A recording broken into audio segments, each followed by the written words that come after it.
இயேசு கிறிஸ்துவின் ஈடேற்ற நாமத்தினால் அருமையான சபையாரை இயேசுவின் நாமத்தில் நான் வாழ்த்துகிறேன். தர்மையான கால வேளையிலும் கூட நம் ஆண்டவரை நன்றியோடு நாம் துதிக்க போகிறோம். துதிகளின் மத்தியில் வாசம் பண்ணுகிறவர் நம்முடைய ஆண்டவர், தூயாதி தூயவர். நாம் இருக்கிற இடங்களில் கண்களை மூடி ஆண்டவரை நோக்கி பார்ப்போம். எங்கள் பரிசுத்தமுள்ள எங்கள் நல்ல பிதாவே, தர்மையான கால வேளைக்காய் நாங்கள் நன்றி செலுத்துகிறோம். எவ்வளோ ஒரு நெருக்கடியான நிலையிலும் எங்கள் ஆண்டவர் எங்களை அற்புதமாய் நடத்தி கொண்டிருக்கிறீரே, அந்த இரக்கங்களுக்காக நாங்கள் நன்றி செலுத்துகிறோம். உம்மை நோக்கி பார்த்த முகங்கள் ஒருபோது வெட்கப்பட்டு போனதில்லை ஆண்டவரே. இரக்கமுள்ளவரே, எங்கள் தயவுள்ளவரே, நாங்கள் உம்மை நம்பி இருக்கிறோம் ஆண்டவரே. ஆகவே நாங்கள் அசைக்கப்படுவதில்லை ராஜா. இப்பொழுதும் எங்கள் பிள்ளைகள் ஆண்டவரை எங்களாமை கூடி ஆராதிக்கிறார்களோ அந்த ஸ்தலங்களிலே தேவனுடைய மகிமை இறங்கி வரட்டும் ராஜா. கர்த்தருடைய பிரசன்னம் ஆளுகை செய்யட்டும் ஆண்டவரே. என்னென்ன தேவைகளோடு ஜனங்கள் ஆண்டவரே இந்த கால வேளையில உம்மை நோக்கி பார்த்து கொண்டிருக்கிறார்களோ அவர்கள் முகங்கள் பிரகாசிக்கட்டும், அவர்கள் முகங்கள் வெட்கப்பட்டு போகாதிருக்கட்டும் ஆண்டவரே. இந்த ஆராதனையிலே பங்கு பெறுகிற ஒவ்வொருவரை கர்த்தர் ஆசீர்வதித்து மேன்மைப்படுத்தும். கர்த்தர் தம்முடைய நாமத்தை மகிமைப்படுத்திக் கொள்ளும். இயேசுவின் நாமத்தை ஜெபிக்கிறோம் எங்கள் பிதாவே, ஆமென். கர்த்தருடைய பிள்ளைகளாய் நாம் ஒருமனப்பட்டு கர்த்தருடைய நாமத்தை உயர்த்த போகிறோம். நாம் ஆராதிக்கிற ஸ்தலங்களிலே தேவனுடைய ஆவியானவர் அசைவாடி கொண்டிருக்கிறார். எனவே நாம் சேர்ந்து கர்த்தாவே, தேவர்களில் உமக்கொப்பானவர் யார், உமக்கொப்பானவர் யார் என்று சொல்லி நம் ஆண்டவரை உயர்த்தி பாடி கர்த்தரை மகிமைப்படுத்துவோமா? பிரைஸ் தி லார்ட், ஹல்லேலூயா. கர்த்தாவே, தேவர்களில் உமக்கொப்பானவர் யார், வானத்திலும் பூமியிலும் உமக்கொப்பானவர் யார். சேர்ந்து பாடுவோமா? கர்த்தாவே, தேவர்களில் உமக்கொப்பானவர் யார், வானத்திலும் பூமியிலும் உமக்கொப்பானவர் யார். சேர்ந்து சொல்லுவோம். உமக்கொப்பானவர் யார், உமக்கொப்பானவர் யார், உமக்கொப்பானவர் யார், உமக்கொப்பானவர் யார். வானத்திலும் பூமியிலும் உமக்கொப்பானவர் யார், வானத்திலும் பூமியிலும் உமக்கொப்பானவர் யார். கர்த்தாவே, தேவர்களில் உமக்கொப்பானவர் யார், வானத்திலும் பூமியிலும் உமக்கொப்பானவர் யார். செங்கடலை நீர் பிளந்து உந்தன் ஜனங்களை நடத்தி சென்றீர். செங்கடலை நீர் பிளந்து உந்தன் ஜனங்களை நடத்தி சென்றீர். நீர் நல்லவர், சர்வ வல்லவர், என்றும் வாக்கு மாறாதவர். நீர் நல்லவர், சர்வ வல்லவர், என்றும் வாக்கு மாறாதவர். சேர்த்து சொல்லுவோமா?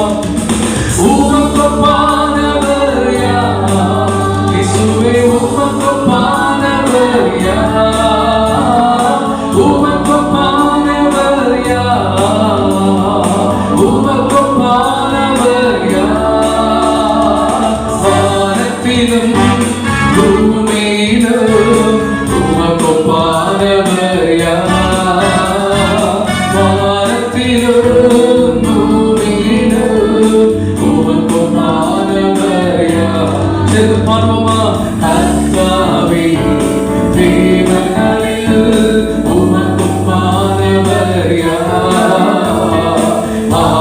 வானத்திலும் பூமியிலும் உமக்கொப்பானவர் யார்? தூதர்கள் உண்ணும் உணவால் உந்தன் ஜனங்களை போஷித்தீரே. தூதர்கள் உண்ணும் உணவால் உந்தன் ஜனங்களை போஷித்தீரே. உம்மை போல யாருண்டு இந்த ஜனங்களை நேசித்திட? உம்மை போல யாருண்டு இந்த ஜனங்களை நேசித்திட? செல்வமா உமக்கொப்பானவர் யார்? இயேசுவே உமக்கொப்பானவர் யார்? உமக்கொப்பானவர் யார்? உமக்கொப்பானவர் யார்?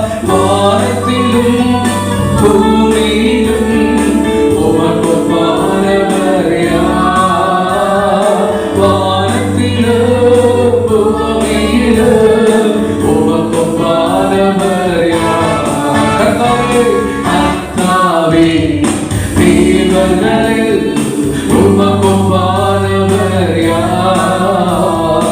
வானத்திலும் பூமியிலும் உமக்கொப்பானவர் யார்? கண்மலையை நீர் பிளந்து உந்தன் ஜனங்களின் தாகத்திட்டீ. கண்மலையை நீர் பிளந்து உந்தன் ஜனங்களின் தாகத்திட்டீ. உம் நாமம் அதிசயம் என்றும் அற்புதம் செய்திடுவே. உம் நாமம் அதிசயம் என்றும் அற்புதம் செய்திடுவே. சென்று சொல்லுமா உமக்கொப்பானவர் யார்? ஓ உமக்கொப்பானவர் யார்? உமக்கொப்பானவர் யார்? உமக்கொப்பானவர் யார்? மேலே வானத்திலும் வானத்திலும் கீழே பூமியிலும் ஆண்டவரே, உமக்கொப்பானவர் இல்லையப்பா, இல்லவே ராஜா. வானத்திலும் பூமியிலும் உமக்கொப்பானவர் யார்? கர்த்தாவே, தேவர்களில் உமக்கொப்பானவர் யார்? வானத்திலும் பூமியிலும் உமக்கொப்பானவர் யார்? கர்த்தாவே, கர்த்தாவே, தேவர்களில் உமக்கொப்பானவர் யார்? வானத்திலும் பூமியிலும் உமக்கொப்பானவர் யார்? உமக்கொப்பானவர், உமக்கொப்பானவர் இயேசுவே, உமக்கொப்பானவர் யார்? உமக்கொப்பானவர் யார்?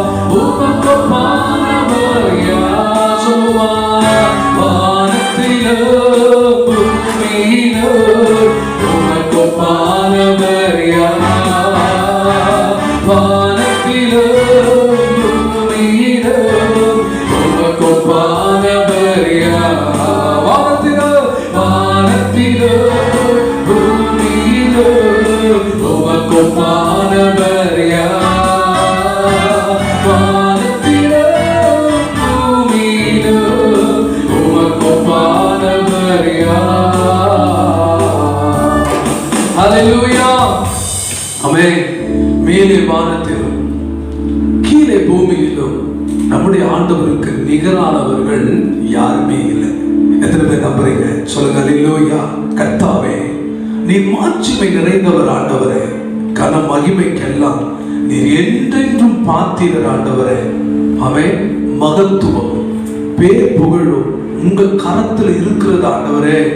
எந்த மனிதனையும் மேன்மைப்படுத்த உம்மால் மட்டும்தான் ஆகும். எத்தனை பேர் விசுவாசிக்கிறீங்க? சொல்லுங்க ஹல்லேலூயா. நம்ம சேர்ந்து பாடி கர்த்தருடைய நாமத்தை உயர்த்தலாமா? கர்த்தாவே, நீர் மாட்சிமை நிறைந்தவரே. Praise God. நல்ல உற்சாகமாய் கையில் தட்டி, ஓ ஜீசஸ் நல்லவர் ஆண்டவரே. ஓ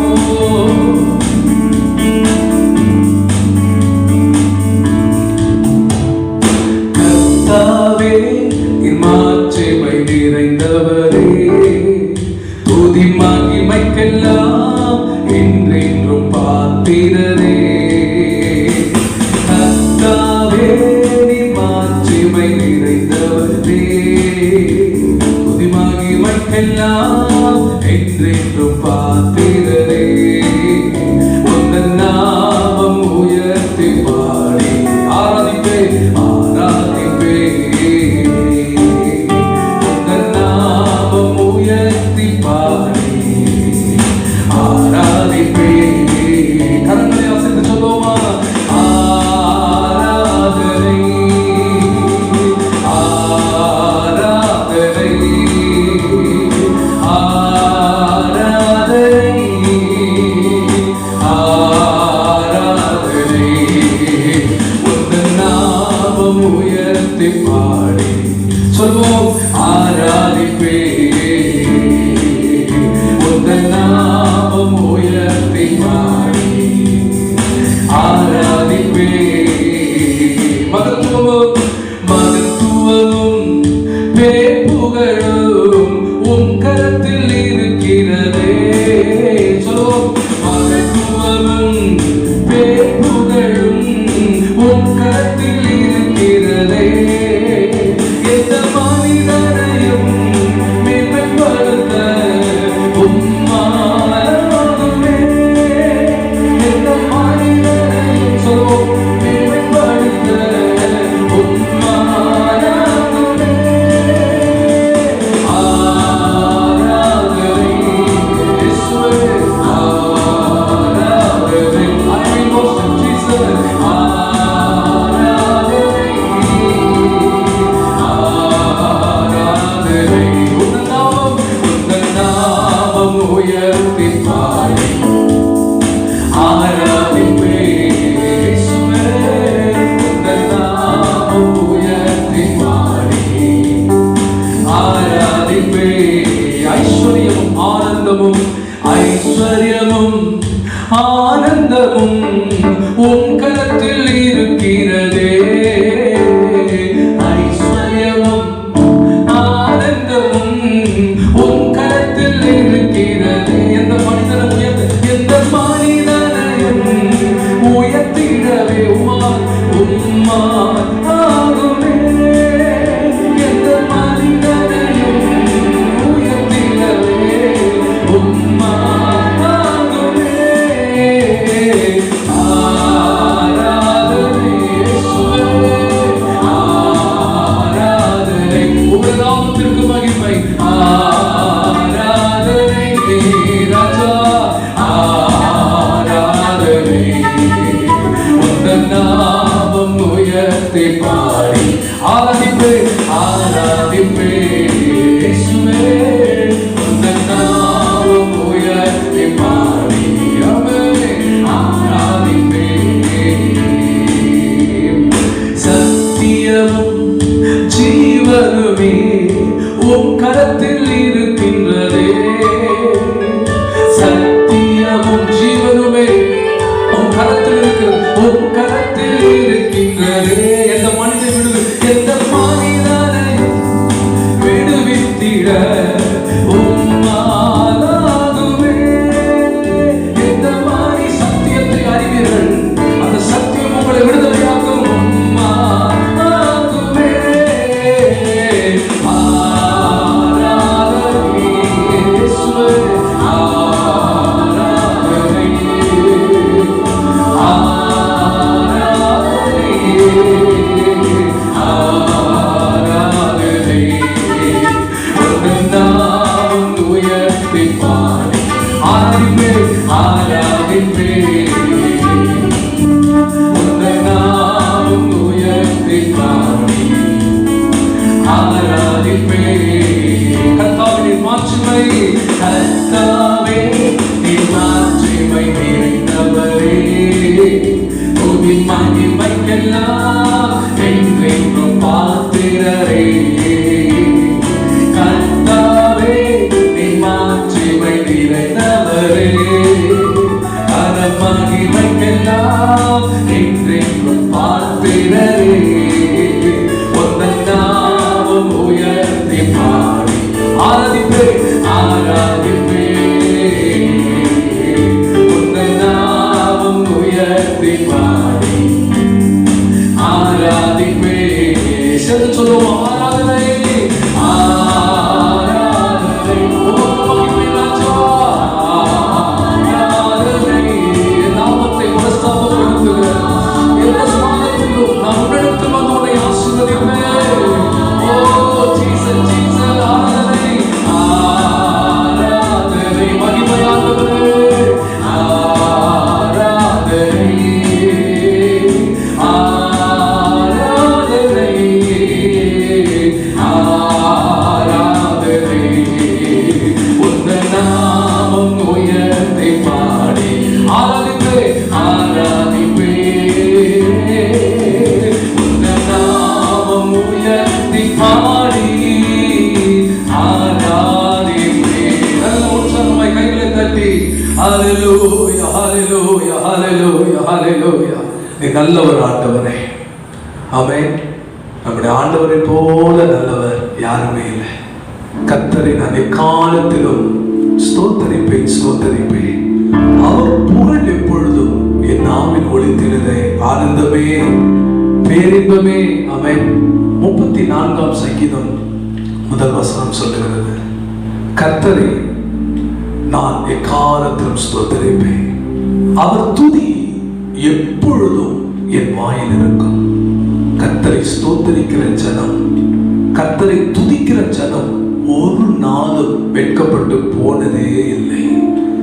5ஆம் வசனம் சொல்லுகிறது, அவர்கள் அவரை நோக்கி பார்த்து பிரகாசம் அடைந்தார்கள், அவர்கள் முகங்கள் வெட்கப்படவில்லை என்று சொல்லி இந்த காலை வேளையிலே சபையாரே, நீங்கள் எந்த சூழ்நிலையோடு நீங்கள் இந்த ஆராதனையிலே பங்கு பெற்றுக் கொண்டிருந்தாலும் என் ஆண்டவர் நிச்சயம் உங்களை வெட்கப்படுத்த மாட்டார், உங்களை கைவிட மாட்டார். அந்த நம்பிக்கையோடு பாடி நம் ஆண்டு உயர்த்த போகிறோம். கர்த்தரை நான் எக்காலத்திலும் ஸ்தோத்தரிப்பேன் ஸ்தோத்தரிப்பேன். Yes, Jesus.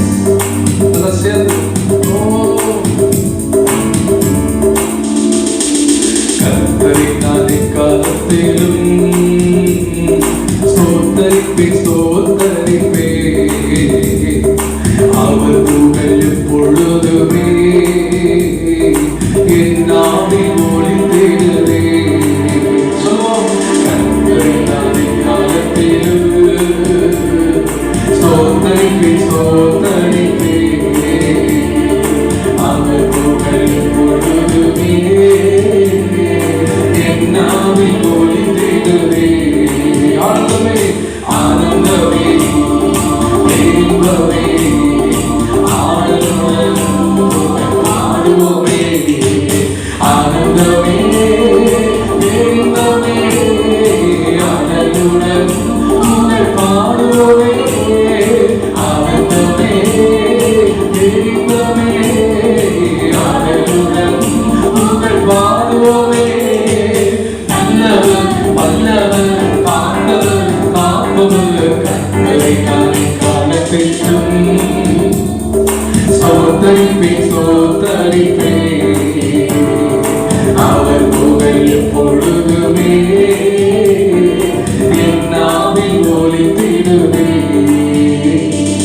ஆத்துமா கர்த்தருக்குள் மேன்மை பாராட்டும், ஏலியோ இதை கேட்டு அக்களிப்பார்கள். சொல்லுவோம், ஆத்துமா கர்த்தருக்குள் மேன்மை பாராட்டும், ஏலியோ இதை கேட்டு அக்களிப்பார்கள். இணைந்து துதித்திடுவோம், அவர் நாமம் உயர்த்திடுவோம். இணைந்து துதித்திடுவோம், அவர் நாமம் உயர்த்திடுவோம். ஆனந்தமே ஆனந்தமே இன்பமே ஆனந்துடன் உங்கள் பாடுவோமே. ஆனந்தமே இன்பமே ஆனந்துடன் உங்கள் பாடுவோமே.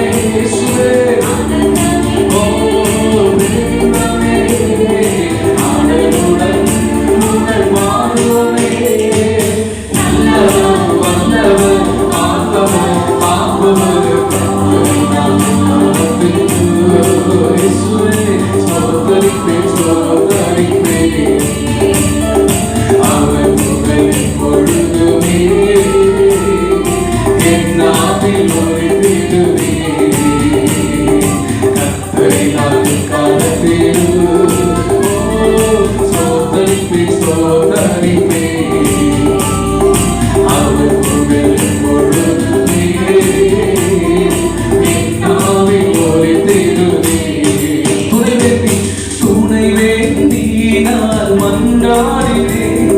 மறுமொழி பகர்ந்தார் அவர் எனக்கு. உன்னை வைத்தே நான் மன்றாடினேன். மறுமொழி பகர்ந்தார் அவர் எனக்கு. எல்லாவித அச்சத்திலும் அவர் என்னை விடுவித்தார். எல்லாவித அச்சத்திலும் அவர் என்னை விடுவித்தார்.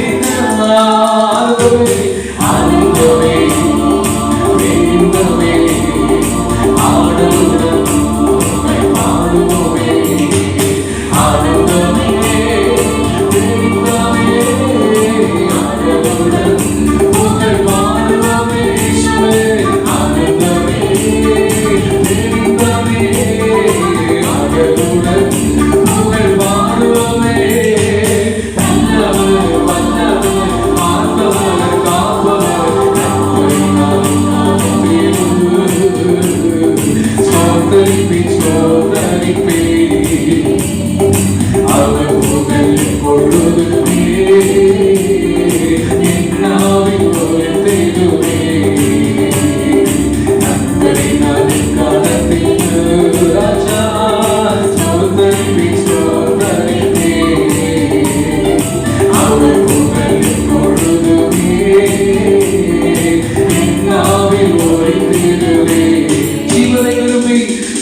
ஜீவனை விரும்பி நன்மை காண நீடு நாள் வாழ்ந்திட விருப்பம் உண்டோ?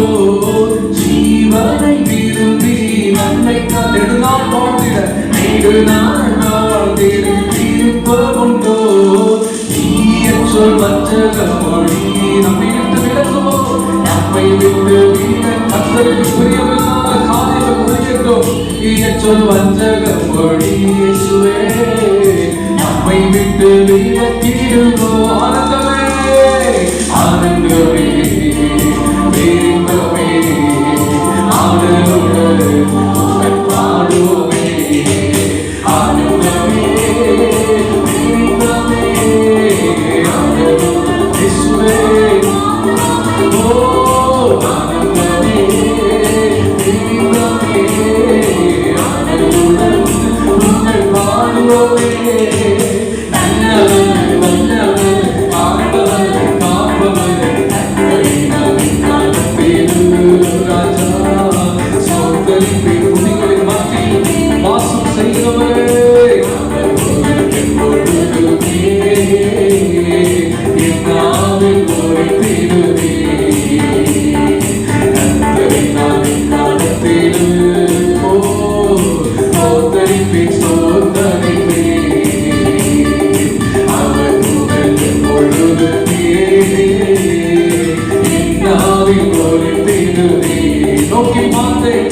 நோக்கி பார்த்து முகம் மலர்ந்தே அவமானம் அடைய விடவில்லை. சொல்வோம் அவர்கள் அவரை நோக்கி பார்த்து பிரகாசம் அடைந்தார்கள்.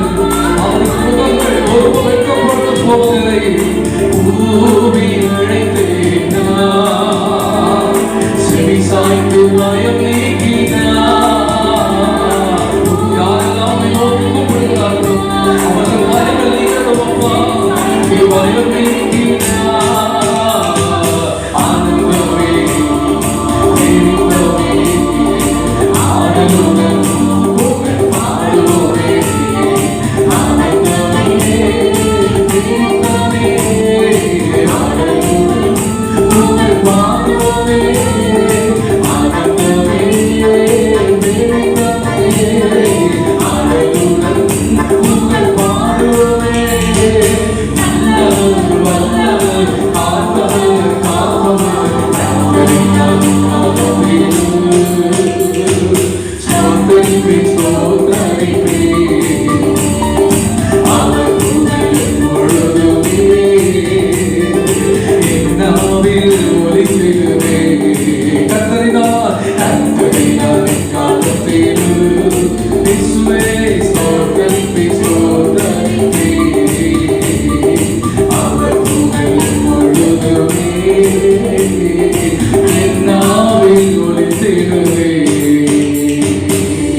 அப்பா உமக்கு ஸ்தோத்திரம் ஆண்டவரே.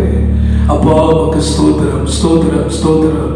நம்ம எல்லாரும் இருக்கிற இடங்கள் எழுப்பி நின்று சில நிமிடங்கள் நம்ம ஆண்டவரை ஆராதிக்க போகிறோம். அப்பா நீங்க போதும் ஏசப்பா, எனக்கு போதும், நீங்க போதும் ராஜா. உம் சமூகம், உம் பிரசன்னம், அல்லேலூயா. எங்களுக்கு நீங்க போதும் ராஜா, எங்களுக்கு வேற ஒன்றும் வேணாம் ஆண்டவரே. ஒருவேளை ஆண்டவர் உங்கள் எதிரிலே வந்து நின்று நீ வேண்டுவது என்ன, உனக்கு என்ன வேணும்னு சொல்லி ஒருவேளை கர்த்தர் கேட்பாருன்னா நம்ம ஆண்டவரை பார்த்து சொல்லணும், எனக்கு உங்க பிரசன்னம் போதும் ராஜா, எனக்கு நீங்க போதும் ராஜா, எனக்கு நீங்க போதும். அந்த மகிமை பிரசன்னம் எங்களை ஒரு விசை நிரப்பட்டும் என்று சொல்லி நம்ம எல்லாரும் கர்த்தரை ஆராதிக்க போகிறோம். ஹல்லேலூயா ஹல்லேலூயா. இயேசுவே நல்லவர். ஓ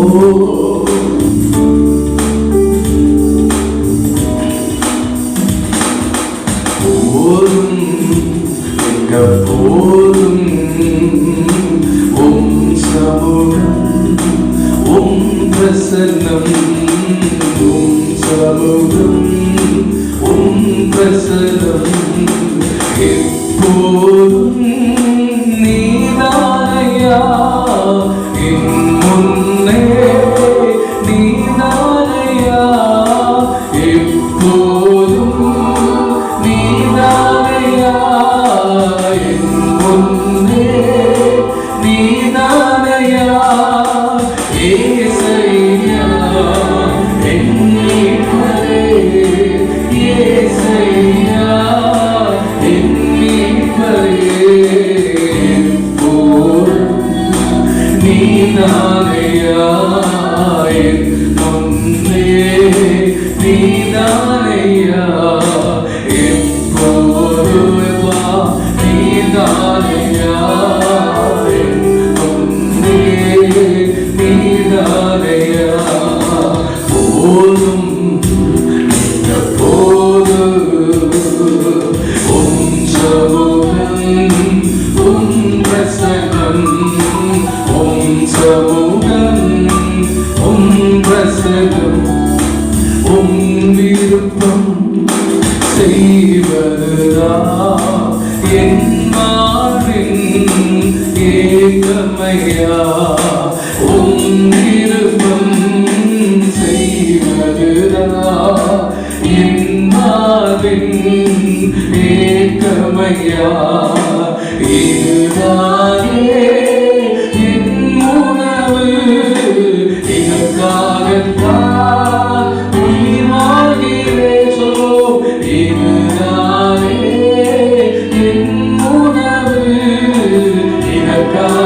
இதற்காகத்தான் உயிர் வாழ்கிறேன்.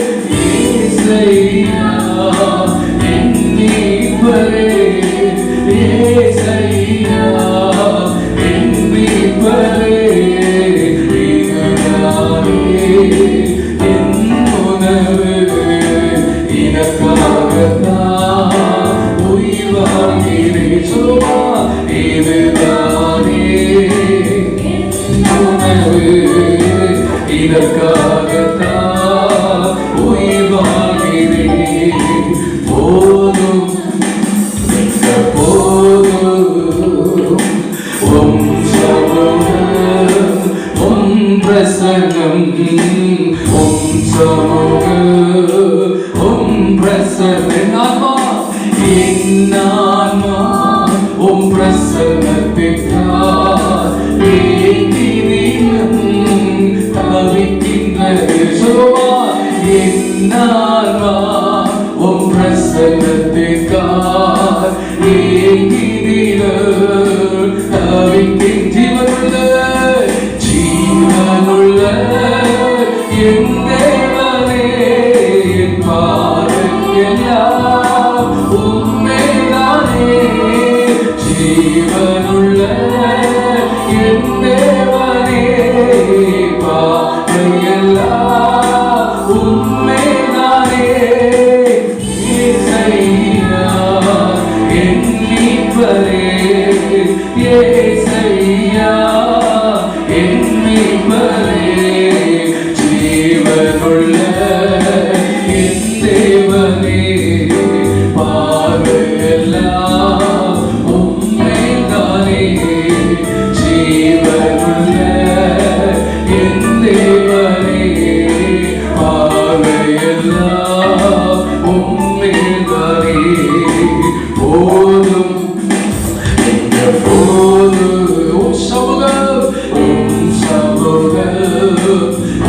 பிரசன்னம் உம் சமூகம் உம் பிரசன்னம் உம் சமூகம் வாழ்கின்ற நான் உண்மையிலே பாக்கியவா சொல்லுமா உம் சமூகம் வாழ்கின்ற நான் உண்மையிலே பாக்கியவா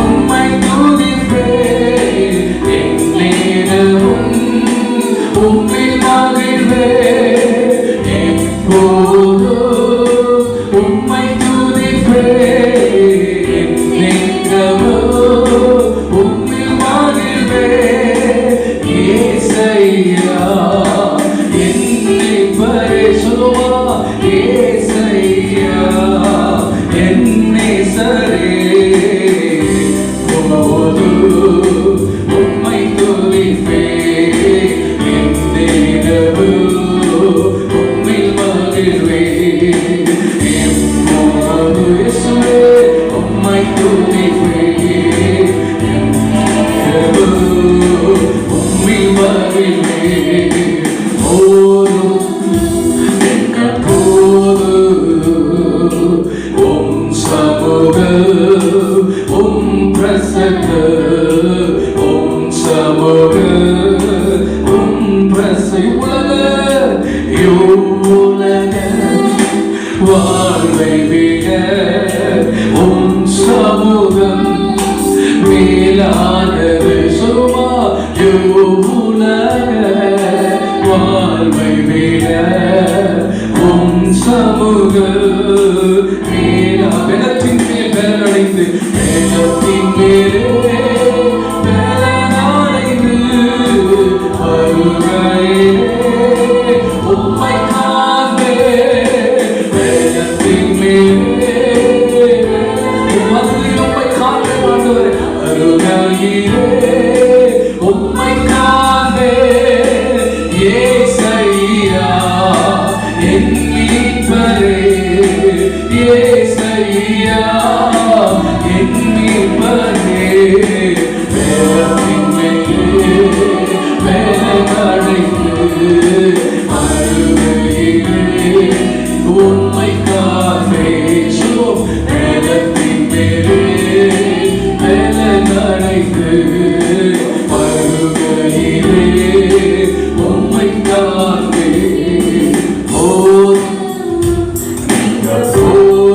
உம் சமூகமானவரே உம் சமூகம் உம் பிரசன்னம் உம் சமூகம் உம் பிரசன்னம் எப்போதும் நீதானையா என் முன்னே நீதானையா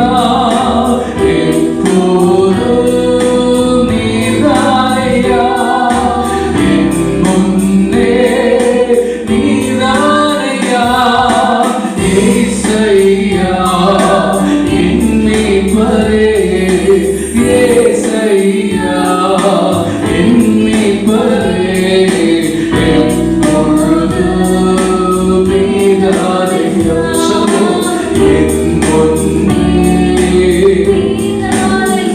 ஓ எப்போதும் என் முன்னே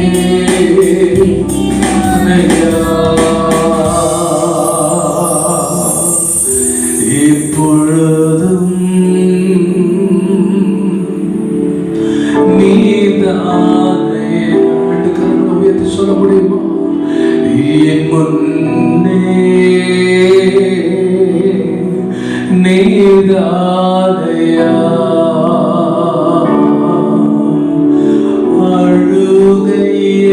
அழுகையெல்லாம் ஆனந்த நீரூற்றாக மாற்றுகிறீசோ அழுகையெல்லாம் கண்ணீரோடு இருக்கிறீங்களா ஆனந்த நீரூற்றாக மாற்று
சமூகம் உம் பிரசன்னம் உம் சமூகம் உம் பிரசன்னம் உம் சமூகம் ரபதா உம் பிரசன்னம் உம் சமூகம் மகிமையா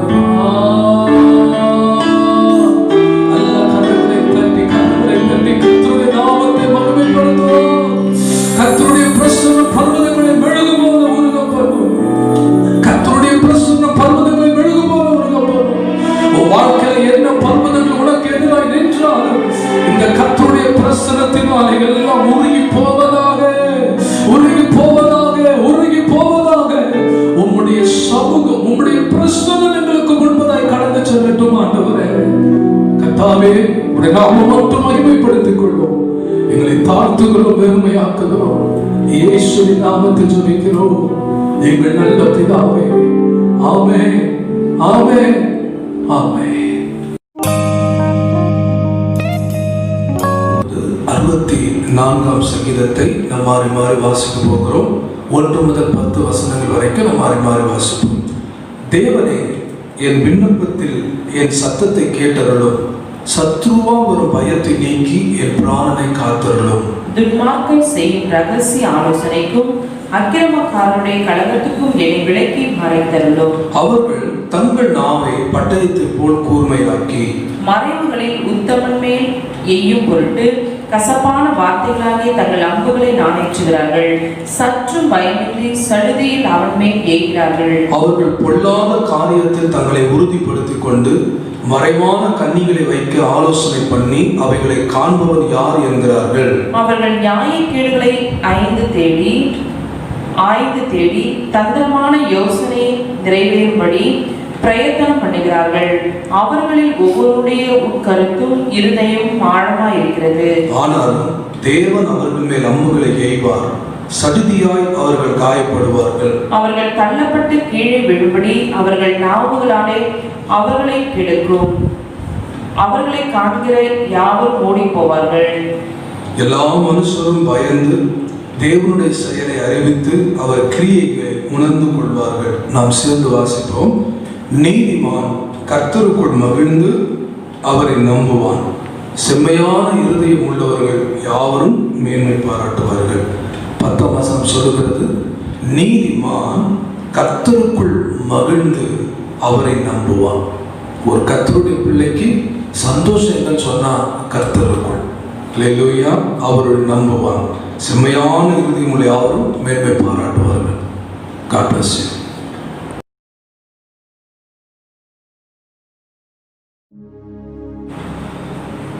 இயேசுவின் நாமத்தினால் தேவனுடைய வார்த்தையை நாம் இப்பொழுது கேட்கும்படியாக அமர்ந்திருக்கிறோம். ஆண்டவர் நல்லவர், இம்மட்டும் நடத்தின எபினேசர் அவர் இனிய நடத்த உண்மையுள்ள தேவனாக இருக்கிறார். எனவே கர்த்தருடைய பிள்ளைகள் தேவனுடைய வார்த்தைக்காக ஜெபத்தோடு ஆயத்தமாய் காத்திருங்கள். ஆண்டவர் உங்களோடு கூட பேச போகிறார். அல்லேலூயா. என் ஆண்டவர் மிகவும் நல்லவர். இந்த மாதம் கற்றுக் கொடுத்த வாக்குத்தத்தத்தின்படியாக நாம் அதிகமாய் கனிகள் என்கிற காரியத்தை குறித்து தான் நாம் தியானித்துக் கொண்டிருக்கிறோம். அல்லேலூயா. நான் சொன்னேன், கனிகள் என்பது நம்முடைய வாழ்க்கையில் இருக்கிற கேரக்டர்ஸ், குணநலன்கள். இன்றைக்கு கர்த்தருடைய பெரிதான கிருபையினாலே கர்த்தருடைய பிள்ளைகள் ஜெபிக்க ஆரம்பித்து விட்டார்கள். நன்றாய் தேவ சமூகத்தை தேட ஆரம்பித்து விட்டார்கள். ஆனால் அதோடு கூட கர்த்தருடைய பிள்ளைகள் தங்கள் வாழ்க்கையில குணாதிசயங்களில் மாற்றங்களோடு இருப்பார்கள் என்று சொன்னால் அது மிகுந்த ஒரு நன்மையாக இருக்கும். இந்த மாதத்தின் முதல் தேதியிலே நாம் கனி கொடுப்பதினால் உண்டாகிற நன்மைகளை குறித்து நாம் தியானித்தோம். அல்லேலூயா.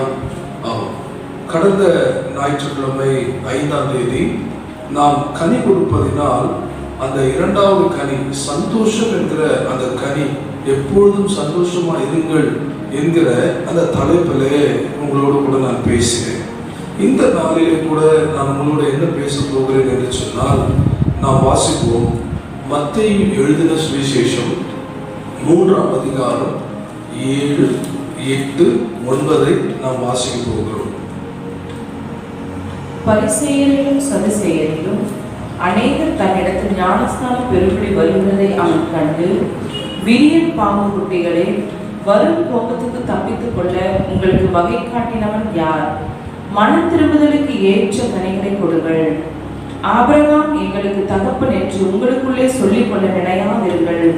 தேவன் இந்த கல்லுகளினாலே ஆபிரகாமுக்கு பிள்ளைகளை உண்டு பண்ண வல்லவராய் இருக்கிறார் என்று உங்களுக்கு சொல்லுகிறேன். கவனிங்கள், பரிசேயரும் சதுசேயரும் யோவான் ஸ்நானனுடைய பிரசங்கத்தை கேட்டு மனம் திரும்பி அவரிடத்தில் ஞானஸ்நானம் எடுக்கும்படியாக புறப்பட்டு வருகிறார்கள். பொதுவாக ஞானஸ்நானம் எடுக்க வரும் பொழுது நாம் அவர்களை சந்தோஷத்தோடு, பரவாயில்லையே இவங்க கூட ஞானஸ்நானம் எடுக்கிறாங்களே சொல்லி ஆச்சரியப்பட்டு தான் நாம் அவர்களை நாம் பார்ப்போம். ஆனால் யோவான் ஸ்நானகன் ஒரு தீர்க்கதரிசி, தைரியம் உள்ளவர். அவர் இந்த மனிதர்களை பார்த்து சொல்லுகிறார், விரிய பாம்பு குட்டிகளே. அப்படின்னா என்ன அர்த்தம்? இருதயத்துக்குள்ள விஷத்தன்மை உள்ளவர்களே, அவர்களுடைய குணாதிசயங்களை அந்த இடத்துல அவர் எச்சரிக்கிறார்.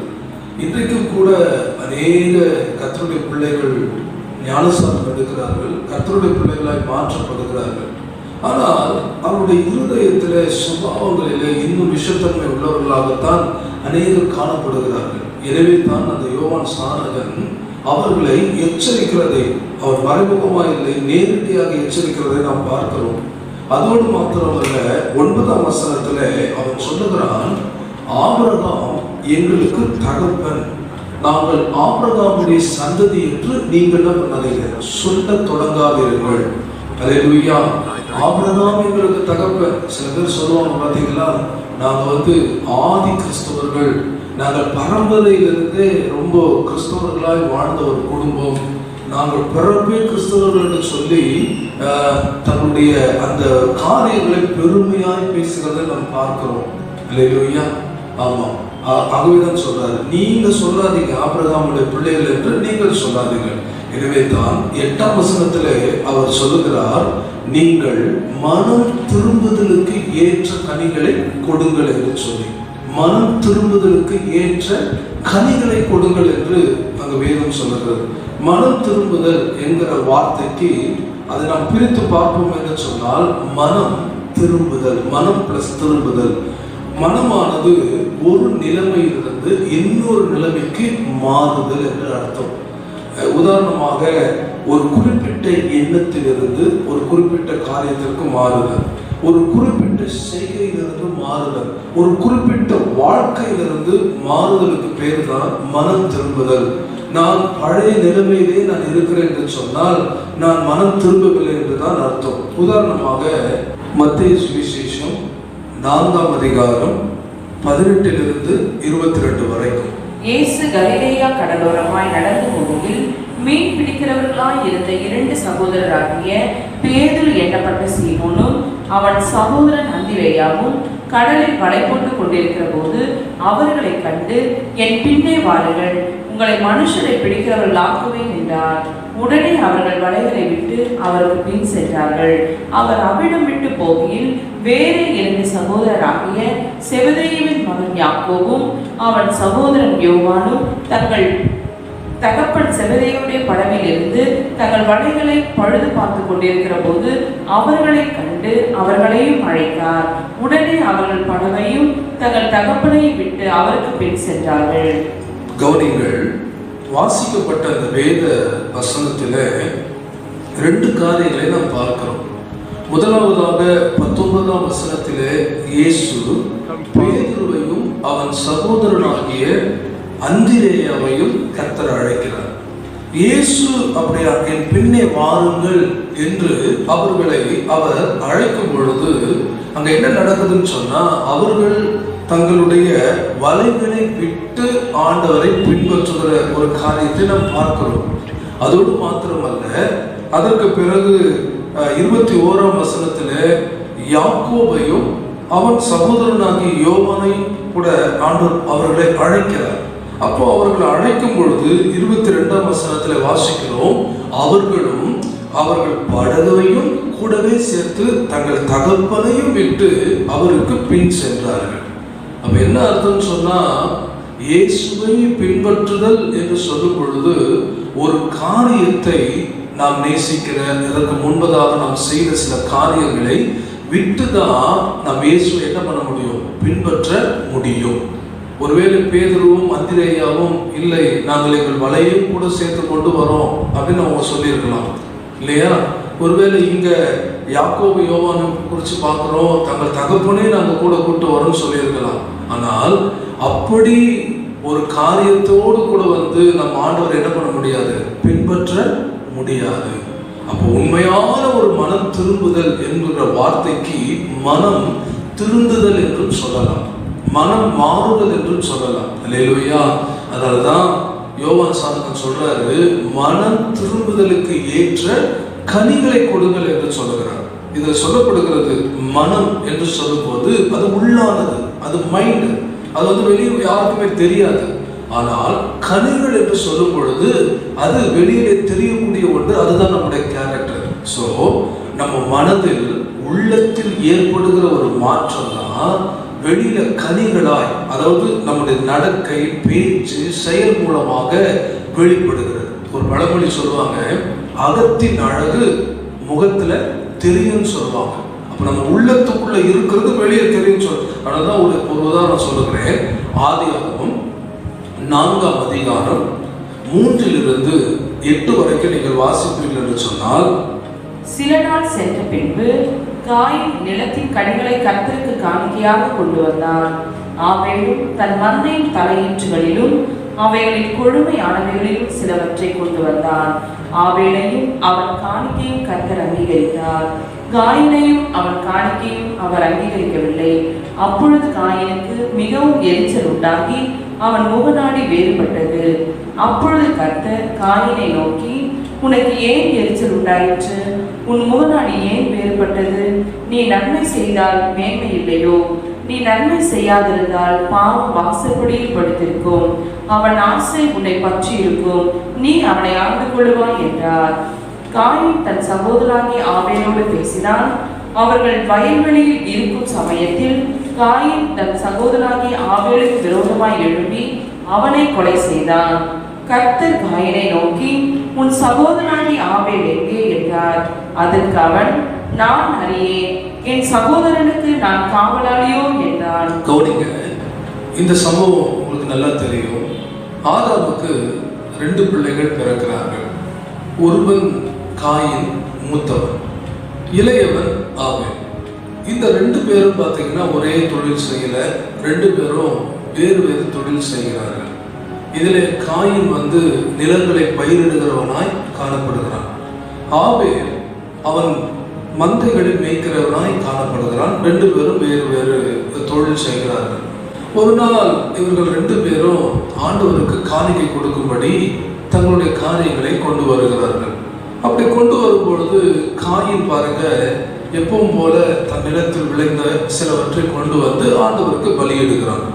ஆனால் ஆபேல் பார்த்தீங்கன்னா அவன் தன்னுடைய மந்தையில் இருக்கிறதில் கொழுமையானவைகள், அதாவது இருக்கிறதுல பெஸ்ட்டை கொண்டு என்ன பண்றான், ஆண்டவருக்கு அங்கு காணிக்கையாய் படைக்கிறான். அதான் அடிக்கடி நான் சொல்லுகிற ஒரு காரியம், நம்முடைய ஆண்டவர் சர்வலோகத்திற்கும் அவர்தான் அதிபதி. வானமும் அவருடையது, பூமியும் அவருடையது. அவருடைய பொருட்களினால் தான் இந்த பூமி நிறையப்பட்டிருக்கிறது. எனவே ஒரு மகாராஜாவுக்கு நாம் கொடுக்கிற காணிக்கை என்பது, நாம் செலுத்துகிற பலி என்பது மிகுந்த நம்ம இடத்தில் இருக்கிறதுலே மிகுந்த ஒரு பெஸ்டானதா இருக்கணும். அது நம்ம ஆண்டவருக்கு நாம் கொடுக்கும் பொழுது நிச்சயமாய் ஆண்டவரை நாம் கனப்படுத்துகிறோம். அதனால் ஆண்டவரை நாம் கனப்படுத்துகிறோம். இவன் பாருங்க, ஆபேல் தன் மந்தையில் இருக்கிற கொழுமையானவைகளை கொண்டு பலியிடுகிறான். அப்போ அந்த இடத்துல என்ன நடக்குதுன்னு சொன்னா, ஆண்டவர் காயினையும் அவன் காணிக்கையும் அங்கீகரிக்கல. அதற்கு பதிலாக ஆபேலையும் அவன் காணிக்கையும் ஆண்டவர் அங்கீகரித்தார். அப்போ இந்த சம்பவத்தினால காயினுக்கு மிகுந்த மனதில் ஒரு பெரிய கோபம், பெரிய எரிச்சல். எனக்கு இளையவனுடைய காணிக்கையை கர்த்தர் அங்கீகரிக்கிறாரே, என்னுடைய காணிக்கையை அவர் அங்கீகரிக்கவில்லையே என்று சொல்லி 5ஆம் வசனத்துல காயினுக்கு எரிச்சல் உண்டாகிறது என்று நம் வேதத்துல வாசிக்கிறோம். அப்போ எரிச்சல் அப்படின்னு சொன்னா அது உள்ள நடக்குது, இன்னும் வெளியில தெரியல. அதனுடைய வெளிப்பாடுதான் அதே 5ஆம் வசனத்துல சொல்லப்படுகிறது, அவன் முக நாடி வேறுபட்டது. அல்லேலூயா. அப்ப உள்ள இருக்கிற எரிச்சல் எதை கொண்டு வருதுன்னா, வெளி தோற்றத்துல அவன் முகத்தையே மாற்றி விடுகிறது, அவருடைய முக சுபாவங்களை மாற்றி விடுகிறது. இதை யாரால் கவனிக்க முடியல? ஆபேலால கவனிக்க முடியல. ஆனா யார் கவனித்தார்? கர்த்தர் கவனித்தார். அவர் கவனித்து 6ஆம் வசனத்துல காயினை பார்த்து சொல்லுகிறார், உனக்கு ஏன் எரிச்சல் உண்டாயிற்று? கவனிக்கணும். நம்ம ஒருவேளை நம்ம மற்றவங்களுக்கு மறைக்கலாம், நம்ம உள்ளத்துக்குள்ள இருக்கிற எரிச்சலை, பகையை, கசப்பை மனிதர்களுக்கு மறைக்கலாம். ஆனா யாருக்கு மறைக்க முடியாதுன்னு சொன்னா கர்த்தருக்கு மறைக்க முடியாது. அல்லேலூயா. அவர் முதலாவது அதான் சொல்ற, மனுஷன் முகத்தை பார்க்கிறார், கர்த்தரோ இருதயத்தை பார்க்கிறார். நீ வெளிப்பிரகாரமா கர்த்தருக்கு கொடுக்கிற காணிக்கையும், நீங்க வெளிப்பிரகாரமா கர்த்தருக்கு செய்கிற ஊழியத்தையும் ஆண்டவர் ரொம்ப பெருசா நினைக்கிறது இல்லை. அல்லேலூயா. அவர் முதல்ல மனுஷனுக்குள்ள பார்க்கிற ஒன்று அவனுடைய உள்ளத்தை தான் பார்க்கிறார். அல்லேலூயா. அப்ப பார்க்கிறாரு, உனக்கு ஏன் எரிச்சல் உண்டாயிற்று சொல்லிட்டு 2வது சொல்றாரு, உன் முக நாடி ஏன் வேறுபட்டது என்று அவன் வெளி தோற்றத்தை குறித்து அங்கு சொல்லுகிறார். அப்புறம் அவன் அதெல்லாம் ஒண்ணும் இல்லை ஆண்டவரே, நான் நல்லா தான் இருக்கிறேன் ஆண்டவரே அப்படின்னு சொல்லிட்டு மழை பெறான். அதனுடைய விளைவு என்னன்னு சொன்னா 8ஆம் வசனத்துல நம்ம கவனிக்கும் பொழுது, காயின் ஆபேலிடம் பேசினான். அல்லேலூயா. இந்த சம்பவம் நடந்த உடனே காயின் என்ன பண்ணல, ஆபேல அப்படியே பகைச்சர்ல, சண்டை போட்டுறல, வெளிப்பிரகாரமா எதையுமே காட்டிக்கல. ஆனா எல்லாமே உள்ள அவனுக்குள்ள இருக்குது. அவன் மேல கோபம் இருக்கு, எரிச்சல் இருக்குது, கர்த்தர் அவன் அங்கீகரிச்சுட்டாரு என்கிற பயங்கர கோபம் இருக்கு. ஆனா அது வெளியில அவன் என்ன பண்ணல, காட்டாம ரொம்ப கூலா நல்ல மாதிரி, ஒண்ணுமே நினைக்காத மாதிரி அவன் ஆபேலோடு கூட பச்சமாய் பேசுகிறான், பழகுகிறான். அல்லேலூயா. ஆமென். இன்னைக்கு கூட நிறைய பேர், நிறைய விசுவாசிகள் அப்படி இருக்கிறோம் சபைக்குள்ள. இந்த செய்தியை கேட்டுக்கொண்டிருக்கிற சகோதர சகோதரி, உங்களோட கர்த்தர் பேசுகிறார். அல்லேலூயா. நீங்க நிறைய விசுவாசிகள் அப்படிதான் இருக்கிறாங்க. வெளியில நல்லா கையை கொடுத்து பிரைஸ் தி லார்ட் அப்படின்றாங்க. நல்ல ஊழியக்காரர்கள் கூட சில பேர் வெளியில நல்லா பேசுறாங்க. ஆனா உள்ளத்துக்குள்ள பாருங்க, ஒருவர் பட்சிக்கிறவர்களா இருக்கிறார்கள், ஒருவர் மேல கோபம் உள்ளவர்களா இருக்கிறார்கள். அதனால வேதம் சொல்லுகிறது, மறைவான சிநேகத்தை பார்க்கிறோம், வெளிப்படையான கடிந்து கொள்ளுதல் நல்லது. அல்லேலூயா. சில பேர் உள்ளத்துக்குள்ள பகையை வச்சுக்கிட்டு இருப்பாங்க. அல்லேலூயா. ஆனா வெளியில நல்லா பேசுவாங்க. ஆனா அப்படி இல்லை. பைபிள் சொல்றது, மறைவான சிநேகத்தை பார்க்கிறோம், வெளிப்படையா கடிந்து கொள்வது நல்லது என்று வேதத்தில் அருமையாக சொல்லப்பட்டிருக்கிறது. அப்ப இன்னைக்கு விசுவாசிகள் இந்த காரியத்தில் ரொம்ப கவனமா இருக்கணும். இவன் பாருங்க, காயின் உள்ளத்துக்குள்ள எரிச்சலை வச்சுக்கிட்டே இருந்தது. ஆனா ஆபேல் கிட்ட வெளியே நல்லா பேசிக்கிட்டே இருந்தான். ஆனா ஒரு சமயம் வந்த பொழுது அவன் என்ன பண்றான், காயின் ஆபேலை கொலை செய்து போடுகிறான். கவனிங்க, உள்ளத்துக்குள்ள எரிச்சலையும் பகையையும் நம்ம அப்படியே அதை கிளியர் பண்ணாம வச்சுக்கிட்டே இருந்தா கடைசியில் அது என்னவா முடியுதுன்னு சொன்னா கொலையில போய் முடியுது. அல்லேலூயா. கொலையில போய் முடிகிறது. பைபிள் சொல்லுது, ஆண்டவர் கொடுத்த கட்டளைகளை ஒன்று, நீ கொலை செய்யாதிருப்பாயாக. அல்லேலூயா. எனவே இந்த செய்தியை கேட்டுக்கொண்டிருக்கிற நீங்கள் யாரா இருந்தால், ஏதோ ஒரு காரியத்தின் நிமித்தம் யாரோ ஒருவர் மீது நீங்கள் பகையை, எரிச்சலை, கசப்பை உங்கள் இருதயத்தில் வளர்த்து கொண்டிருப்பீர்கள் என்று சொன்னால் அதன் முடிவு கொலை பாதகத்தில் முடிந்துவிடும். நீங்கள் மனுஷன் கொலை பாதகங்களா இருக்கக்கூடாது என்று வேதம் சொல்லுகிறது. எனவே இந்த காரியத்தில் எனக்கு ரொம்ப கவனமா இருக்கணும். அதனால்தான் சங்கீதம் 37ஆம் சங்கீதத்துல 8ஆம் வசனத்தை நீங்கள் வாசிப்பீர்கள் என்று சொன்னால், 37ஆம் சங்கீதம் 8ஆம் வசனம், கோபத்தை நெகிழ்ந்து உக்கிரத்தை விட்டுவிடு, பொல்லாப்பு செய்ய ஏதுவான எரிச்சல் உனக்கு வேண்டாம். கோபத்தை நெகிழ்ந்து உக்கிரத்தை விட்டுவிடு, பொல்லாப்பு செய்ய ஏதுவான எரிச்சல் உனக்கு உண்டாக வேண்டாம். கோபத்தை நெகிழ்ந்து, யார் மேலேயாவது உங்களுக்கு மனதளவில் கோபம் இருக்குன்னு சொன்னா, இவங்களை நினைச்சாலே எனக்கு எரிச்சலா இருக்கு பாஸ்டர் அப்படின்னு நீங்க உங்க இருதயத்துக்குள்ள நினைப்பீங்கன்னு சொன்னா, நான் தயவு செய்து சொல்லுகிறேன், அந்த கோபத்தை நெகிழ்ந்து உக்கிரத்தை விட்டு விடுங்கள். அது ஏன் சொன்னா, அது அப்படியே இருதயத்துக்குள்ள இருக்குன்னா அது பொல்லாப்பு செய்வதற்கு ஏதுவான எரிச்சல் உங்களுக்குள்ள உண்டாகும். அவங்களுக்கு விரோதமா இப்ப இல்லைனா என்னைக்காவது ஒரு தீங்க ஒரு தீமையை செய்யும் அளவுக்கு அதை கொண்டு போய்விடும். ஆமே. இன்னைக்கு நடக்கிற நிறைய கொலைகள் எல்லாம் நீங்க பேப்பர்ல எடுத்துக்கிட்டா, நியூஸ் எடுத்துக்கிட்டா, இந்த கொலைகள்லாம் காரணம் என்னன்னு சொன்னா அவங்க இருதயத்துக்குள்ள இருக்கிற அந்த எரிச்சல் தான். எனவே என் அருமையான கர்த்தருடைய பிள்ளைகளை, உன் கோபத்தை, நெகிழ்ந்து உக்கிரத்தை விட்டுவிடு. அப்போது பொல்லாப்பு செய்வதற்கான எரிச்சல் இருந்து நீ நீங்குவார். அல்லேலூயா.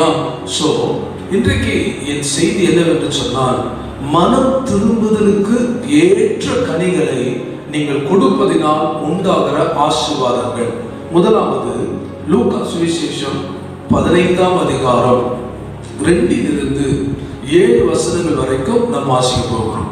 அப்பொழுது பரிசேயரும் வேதபாரகரும் முறுமுறுத்து, இவர் பாவிகளை ஏற்றுக்கொண்டு அவர்களோடு சாப்பிடுகிறார்கள் என்றார்கள். அவர்களுக்கு அவர் சொன்ன உவமையாவது, உங்களில் ஒரு மனுஷன் 100 ஆடுகளை உடையவனாய் இருந்து அவைகளில் ஒன்று காணாமல் போனால் 99 ஆடுகளை வனாந்திரத்திலே விட்டு காணாமல் போன ஆட்டை கண்டுபிடிக்கும் அளவும் தேடி திரியானோ? கண்டுபிடித்த பின்பு அவன் சந்தோஷத்தோடு அதை தன் தோள்களின் மேல் போட்டுக்கொண்டு வீட்டுக்கு வந்து சிநேகிதரையும் அயலகத்தாரையும் கூட வரவழைத்து, காணாமல் போன என் ஆட்டை கண்டுபிடித்தேன், என்னோடு கூட சந்தோஷப்படுங்கள் என்பான் அல்லவா? அதுபோல மனம் திரும்புகிற அவசியம் இல்லாத 99 நீதிமான்களை குறித்து சந்தோஷம் உண்டாயிருக்கிறதை பார்க்கலும், மனம் திரும்புகிற ஒரே பாவி நிமித்தம் பரலோகத்தில் மிகுந்த சந்தோஷம் உண்டாயிருக்கும் என்று உங்களுக்கு சொல்லுகிறேன். கவனிங்கள், அருமையான ஒரு சம்பவத்தை ஆண்டவர் சொல்லுகிறார். ஒரு மனிதனுக்கு 100 ஆடுகள் இருக்கிறது. அதுல ஒரு ஆடு வழி தப்பி விலகி காணாமல் போய்விடுகிறது. அப்படி காணாமல் போகும் பொழுது அந்த மனிதன், என்னிடத்துல 99 ஆடுகள் இருக்கிறதே, அந்த ஒரு ஆடு தானே சொல்லி ஒரு கேர்லெஸ்ஸா இல்லாம அந்த 99 ஆடுகளை விட காணாமல் போன அந்த ஒரு ஆட்டின் மேலதான் அவன் ரொம்ப பாரம் நிறைந்தவனா இருக்கிறான். அவன் பாரம் நிறைந்தவனா இருக்கிறது மாத்திரம் இல்ல, அந்த ஒரு ஆட்டை தேடி அலைகிறான். அப்படி தேடி அலைந்து எப்படியோ அந்த ஆட்டை கண்டுபிடித்து என்ன பண்றான், கொண்டு வரான். அந்த கண்டுபிடித்த பின்பு 5ஆம் வசனத்துல அவன் சந்தோஷத்தோடு, ஒரு ஆட்டை அவன் கண்டுபிடிச்ச உடனே அவனுக்கு சந்தோஷம் வருது. அவனுக்கு வந்து அந்த சந்தோஷத்தை அவன் எப்படி வெளிப்படுத்துறான்னு சொன்னா 6ஆம் வசனத்துல, சிநேகிதர் அயலாகத்தான் எல்லாரும் என்னோட வந்து சந்தோஷப்படுங்கன்னு சொல்றான். அல்லேலூயா. அப்போ ஆண்டவர் சொல்றார் 7ஆம் வசனத்துல, அது போல மனம் திரும்ப அவசியம் இல்லாத, அப்படின்னா என்ன அர்த்தம்னா, இவங்க எல்லாம் நல்லா இருக்கிறாங்க, எல்லாம் மனம் மாறி ஒழுங்கா இருக்கிறாங்க அந்த நீதிமான்கள். அந்த 99 நீதிமான்களினால் உண்டாக்குற சந்தோஷத்தை விட மனம் திரும்புகிற ஒரே பாவை நிமித்தம் பரலோகம் மிகுந்த சந்தோஷப்படும் என்று சொல்லி. இன்னைக்கு பரலோகம்னு சொன்னா அந்த பரலோகம் நீதிமான்கள் நிறைந்திருக்கிற ஒரு இடம் தான் பரலோகம். பரலோகம் என்று சொன்னால் சந்தோஷம் நிரம்பி இருக்கிற ஒரு இடம் தான் பரலோகம். தேவ தூதர்கள் தேவனை ஓய்வின்றி துதிக்கிற ஒரு இடம் தான் பரலோகம். ஆனால் அப்படிப்பட்ட ஒரு பரலோகத்தை, சந்தோஷம் நிறைந்த ஒரு பரலோகத்தை மிகுந்த சந்தோஷமாக்குகிற ஒரு காரியம் என்னன்னு சொன்னா, ஒரு பாவி மனம் திரும்புகிற காரியம். அல்லேலூயா. ஒரு பாவி மனம் திரும்புவதனால ஏற்கனவே சந்தோஷமா இருக்கிற பரலோக ராஜ்யம் இன்னும் சந்தோஷமாகிறது. அல்லேலூயா. அதனாலதான் நம்ம பிள்ளைங்க தவறு செய்யும் பொழுது நம்முடைய இருதயம் கவலைப்படுது, நம்முடைய இருதயம் வேதனைப்படுது, நம்முடைய இருதயம் துக்கப்படுது. ஆனா அதே பிள்ளை தன் தவறை திருத்தி சரியாய் வாழும் பொழுது நமக்கு என்ன பண்ணும், ஒரு நிமிஷத்துல நம்ம பட்ட கஷ்டம் கவலை எல்லாம் மறைஞ்சு என்ன வருது, மிகுந்த சந்தோஷம் வருகிறது. சொல்லுங்க அல்லேலூயா. வெறுமையாய் திரும்புவது அல்ல, அந்த அவன் வாழ்க்கையில மனம் திரும்பி வருவது. சில பேர் திரும்பி வருவாங்க, காணாம போயிட்டு விலைக்கு திரும்பி வருவாங்க, வெறுமே இல்லை, மனம் திரும்பி வரும்போது அது அவ்வளவு சந்தோஷத்தை குடும்பத்துல கொடுக்குது. அதுக்கு உதாரணமா தான் இந்த சம்பவத்தை சொல்லி சொல்லிட்டு ஆண்டவர் கீழே ஒரு அழகான சம்பவத்தை சொல்லுவாரு. லூக்கா சுவிசேஷம் 15ஆம் அதிகாரம் 23, 24 வாசியுங்கள். கொழுத்த கட்டை கொண்டு வந்து அடியுங்கள், நாம் புசித்து சந்தோஷமாய் இருப்போம். என் குமாரனாக இவன் மரித்தான், திரும்பவும் உயிர்த்தான், காணாமல் போனான், திரும்பவும் காணப்பட்டான் என்றார். அப்படியே அவர்கள் சந்தோஷப்பட தொடங்கினார்கள். கவுனிங்க, எதனால இவங்க ஒரு கொழுத்த கன்றை அடித்து புசித்து சந்தோஷப்பட்டார்கள்? எதனால இவன் என் பிள்ளை மரித்தான், திரும்ப உயிர்த்தான், காணாமல் போனான், திரும்பவும் காணப்பட்டான் என்று சொல்லி எல்லாரோட சந்தோஷப்பட தொடங்கினார்? அருமையாய் ஆண்டவர் சொல்லுகிறார். ஒரு தகப்பனுக்கு 2 பிள்ளைகள் இருந்தார். அந்த 2 பிள்ளைகளிலே இளையவன் என்னன்னா அவன் மேல ஒரு ரொம்ப அன்பு வைத்திருந்தார். ஆனால் அந்த இளையவன் என்ன செய்யறான், தகப்பன்ட்ட ஒரு நாள் வந்து, எனக்கு இங்கெல்லாம் அடிமைப்பட்டு என்னால் நீங்கள் கொடுக்குறதெல்லாம் வாங்கி என்னால் சாப்பிட்டுக்கிட்டு உங்களுக்கு கீழே என்னால் இருக்க முடியாது. நான் வந்து சுதந்திரத்தை விரும்புகிறேன். அதனால எனக்கு என்னுடைய ஆசையை பிரித்து கொடுங்கள் அப்படின்னு சொல்கிறான். ஆனால் தகப்பன் சொல்கிறாரு, வேண்டாம்ப்பா, இங்கே தகப்பன் வீட்டில் உனக்கு எல்லாமே நல்லதானே இருக்கு அப்படின்னு சொல்கிறாரு. ஆனால் அவன் கேட்கல, பேச மறுக்கிறான். உடனே எந்த ஒரு தகப்பனும் தான் பிள்ளை வேதனைப்படுறத, கஷ்டப்படுறத, அது நல்லதுக்கோ கெட்டதுக்கோ, அந்த பிள்ளை வேதனைப்படுறத எந்த தகப்பனாலும் சகித்து கொள்ள முடியாது. உடனே தகப்பன் அவன் விரும்புகிறபடி அவன் ஆசையை குறித்து கொடுக்கிறான். அந்த ஆசையை வாங்கி கொண்டு ரொம்ப மிகுந்த சந்தோஷமாய் தன் தகப்பனை விட்டு தூர தேசத்திற்கு அவன் கப்பல் பிரயாணம் பண்ணி போகிறான். ஒரு தூர தேசத்துக்கு போன உடனே பணம் கையில் இருக்கிறதுனால அவனுக்கு நிறைய நண்பர்கள் கிடைக்கிறார்கள், நிறைய சந்தோஷங்கள் கிடைக்கிறது. இப்படி தன் பணத்தை அப்படிப்பட்ட காரியங்களிலே செலவழிக்கிறான். பணத்தை ஒரு குறிப்பிட்ட காலங்கள் வரைக்கும் தானே அதை செலவழிக்க முடியும். எல்லாம் செலவழித்து தீர்ந்த பின்பு எந்த நண்பர்கள் அவனோடு கூட இருந்தார்களோ அவர்கள் அவனை கைவிட்டார்கள். அவன் எல்லாராலும் புறக்கணிக்கப்பட்டு ஒரு தள்ளப்படுகிறான். அப்போ அவனுக்கு சாப்பிட கூட ஒரு வழி இல்லாத ஒரு சூழ்நிலையில ஒரு பன்றி மேய்க்கிற இடத்துல போய் ஒரு வேலை கேட்கிறான். உடனே அவனும் ஒரு வேலையை போட்டு இறக்கப்பட்டு போட்டு கொடுக்குறாரு. அப்போ அந்த இடத்துல அவன் இருக்கிறான். அந்த இடத்துல சரியான ஒரு ஆகாரம் இல்லை. உடனே அந்த பன்றியுடைய ஆகாரத்தை கூட சாப்பிட அவன் முயற்சிக்கிறான். அப்போ இவ்வளோ கஷ்டப்பட்டு தான் அவன் என்ன நினைக்கிறான்னு சொன்னா, ஐயோ, என் தகப்பன் வீட்டுல கூலிக்காரர்களுக்கு கூட நிறைவான ஆகாரம் இருக்குது, அவன் இங்க நான் இங்க பசியில சாகுறனே அப்படின்னு சொல்லிட்டு ஒரு விண்ணப்பம் பண்ணுகிறான். அப்பவே அவன் புத்தி தெளிந்த பொழுது அவன் ஒரு காரியத்தை சொல்றான், நான் மீண்டும் என் தகப்பனிடத்திற்கு போய், தகப்பனே, பரத்திற்கு விரோதமாகவும் உமக்கு விரோதமாகவும் நான் பாவம் செய்துட்டேன்.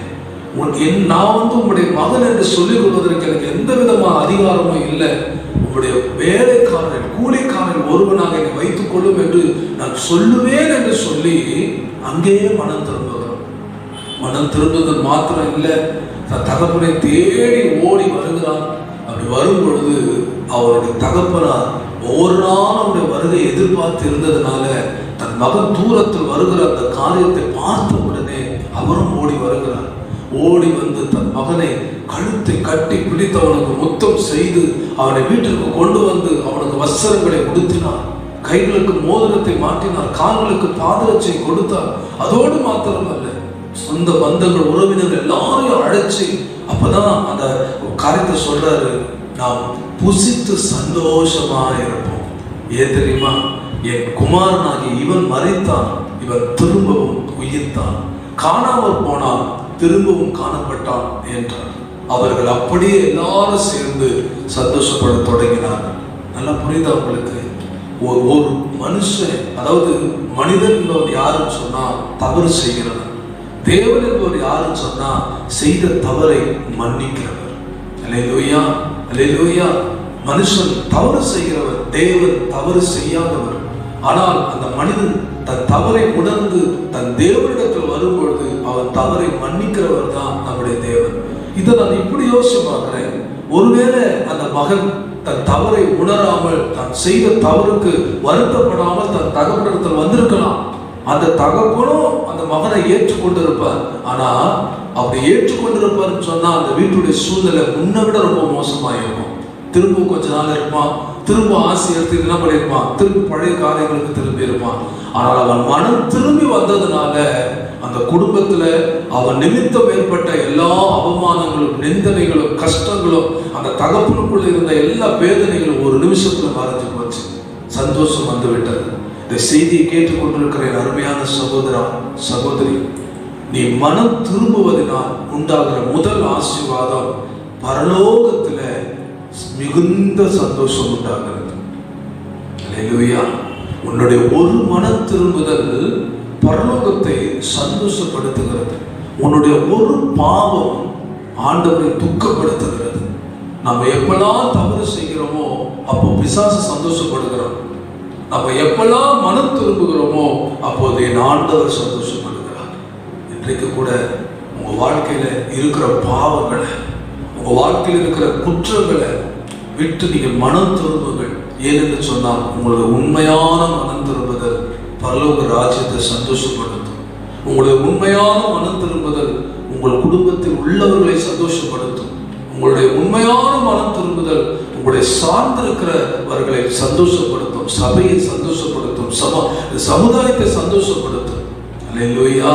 சோ முதலாவது மனம் திரும்புவதனால் உண்டாகிற முதல் ஆசீர்வாதம் பரலோக ராஜ்யத்தில் மிகுந்த சந்தோஷம் உண்டாகிறது. இரண்டாவது உண்டாகிற ஆசீர்வாதம் லூக்கா சுவிசேஷம் 19ஆம் அதிகாரம் 8-9 நீங்க வாசிப்பாருங்க. சகேயு நின்று கர்த்தரை நோக்கி, ஆண்டவரே, என் ஆஸ்திகளில் பாதியை ஏழைகளுக்கு கொடுக்கிறேன். நான் ஒருவரிடத்தில் எதையாகிலும் அநியாயமாய் வாங்கினதுண்டானால் நானே தடையாக திரும்ப செலுத்துகிறேன் என்றான். இயேசு அவனை நோக்கி, இன்றைக்கு இந்த வீட்டுக்கு ரட்சிப்பு வந்தது, இவனும் ஆபிரகாமுக்கு குமாரனாய் இருக்கிறானே. இழந்து போனதை தேடவும் ரட்சிக்கவுமே மனுஷகுமாரன் வந்திருக்கிறார் என்றார். கவனிங்கள், இந்த சம்பவம் உங்களுக்கு தெரிந்த ஒரு சம்பவம் தான். ஆண்டவராக இயேசு கிறிஸ்து என்ன பண்றாரு, எரிகோ வழியா போயிட்டு இருக்கிறார். அப்படி போய்கிட்டு இருக்கும்போது அங்க ஒரு மனுஷன் இருக்கிறான். அவன் பெயர் தான் சகே. அந்த சகே இருக்கிற மனுஷன் ரொம்ப அநியாயமா நடக்கிறவன், ஏழைகளுடைய காரியங்களில கடன் கொடுத்துட்டு அநியாயமா வட்டி வாங்குறவன், அதை கொடுக்க திராணி இல்லாதவர்களிடத்துல எல்லாத்தையும் அபகரித்து கொள்கிறான். அப்படிப்பட்ட ஒரு மனுஷனுக்கு எல்லாரும் இருந்துச்சு. ஆனா அவனுக்கு உண்மையான சந்தோஷம் இல்லை, சமாதானம் இல்லை. அவனிடத்துல யாருமே பழகுவதற்கோ பேசுவதற்கோ கூட யாருமே கிடையாது. எல்லாருமே அவனை ஒதுக்கி தான் வச்சிருந்தாங்க. அப்படிப்பட்ட ஒரு சூழ்நிலை தான். அவன் என்ன பணம் இருந்து என்னங்க இல்லை, பேசுறது ஒரு 4 பேர் அன்பா பேசுறதுக்கு ஆட்கள் வேண்டும் இல்லையா? ஆமா. ஆனா யாருமே இல்லாத ஒரு புறக்கணிக்கப்பட்ட ஒரு நபராக தான் அவன் இருந்தான். அப்படிப்பட்ட ஒரு மனிதன் அந்த ஊருக்கு இயேசு வருகிறார் என்று கேள்விப்படுறான். கேள்விப்பட்ட உடனே இந்த இயேசுவை நான் எப்படியாவது பார்த்துடணும்னு சொல்லிட்டு என்ன பண்றதுன்னு யோசிக்கிறான். அவன் ரொம்ப குள்ளமான ஒரு மனுஷன். ஆனா அந்த குள்ளமான மனுஷனா இருக்கிறதுனால திரள் கூட்டத்துக்குள்ள இயேசுவை போய் சந்திக்கிறோம்னா கூடாத காரியம். உடனே அவன் ஒரு காட்டத்து மரத்துல போய் கஷ்டப்பட்டு மேலே ஏறி, அத்திமரம் சொன்னா விலைகள் படர்ந்திருக்கிற ஒரு மரம், அது குள்ளனா இருக்கிறதுனால விலை ஒண்ணுமே தெரியாது. உள்ள மறைந்திருந்து இயேசுவின் முகத்தையாவது பார்த்துரும்னு சொல்லிட்டு அவளோடு பார்த்துட்டு இருக்கிறான். அப்போதான் இயேசு அந்த வழியாய் கடந்து வரும் பொழுது கவனிக்கணும், சகே நினைச்சிட்டு இருக்கிறான் நம்ம இங்க இருக்கிறது யாருக்குமே தெரியாது அப்படின்னு இருக்கிறான். அதுதான் உண்மை, யாருக்குமே தெரியாதுதான். ஆனால் அவன் நினைச்சான் என்ன இயேசுக்கு கூட தெரியாது, அவர் என்ன பார்க்கிறாரே இல்லையோ, நான் அவரை பார்த்தணும் அப்படின்னு சொல்லிட்டு அவன் அப்படியே பார்த்துக்கிட்டு இருக்கிறான். ஆனால் இயேசு சகேவை கண்டார். அல்லேலூயா. அவனை கண்டு சொல்றாரு, நீ உடனே இறங்கி வாப்பா, இன்றைக்கு நான் உன் வீட்டுக்கு தங்க வேண்டும் என்று சொல்றார். உடனே பாருங்க, சகேயு சந்தோஷமா, ஒரு பக்கம் நம்ப முடியல, ஆனா ஒரு பக்கம் அதுதான் உண்மை. இறங்கி வேகமா இயேசு முகத்தை மட்டும் பார்க்கணும்னு நினைச்ச சகேயு பெரிய அதிர்ச்சி. இயேசுவே என் வீட்டுக்கு வரப்போறாருன்னும் போது இறங்கி வரான். அப்போ கூட இருக்கிற எல்லாருமே ஒரு மாதிரி முறுமுறுக்கிற சத்தம் இயேசுக்கு கேட்கிறாரு. இவர் பாவியான மனுஷன், இவர் வீட்டுக்கு போய் இவர் தங்க போறாரே, இவன் குறிச்சு அவர் தெரிஞ்சா போகவே மாட்டாரு அப்படின்னு சொல்லி முறுமுறுக்கிறாங்க. ஆனா இயேசு அதெல்லாம் எதையுமே காதுல வாங்கல. சகே வீட்டுக்கு போறாரு, சகே வீட்டுல போய் உட்கார்றாரு. கவனிங்க, அவர் சகேவை பார்த்து எதுவுமே பேசலைங்க.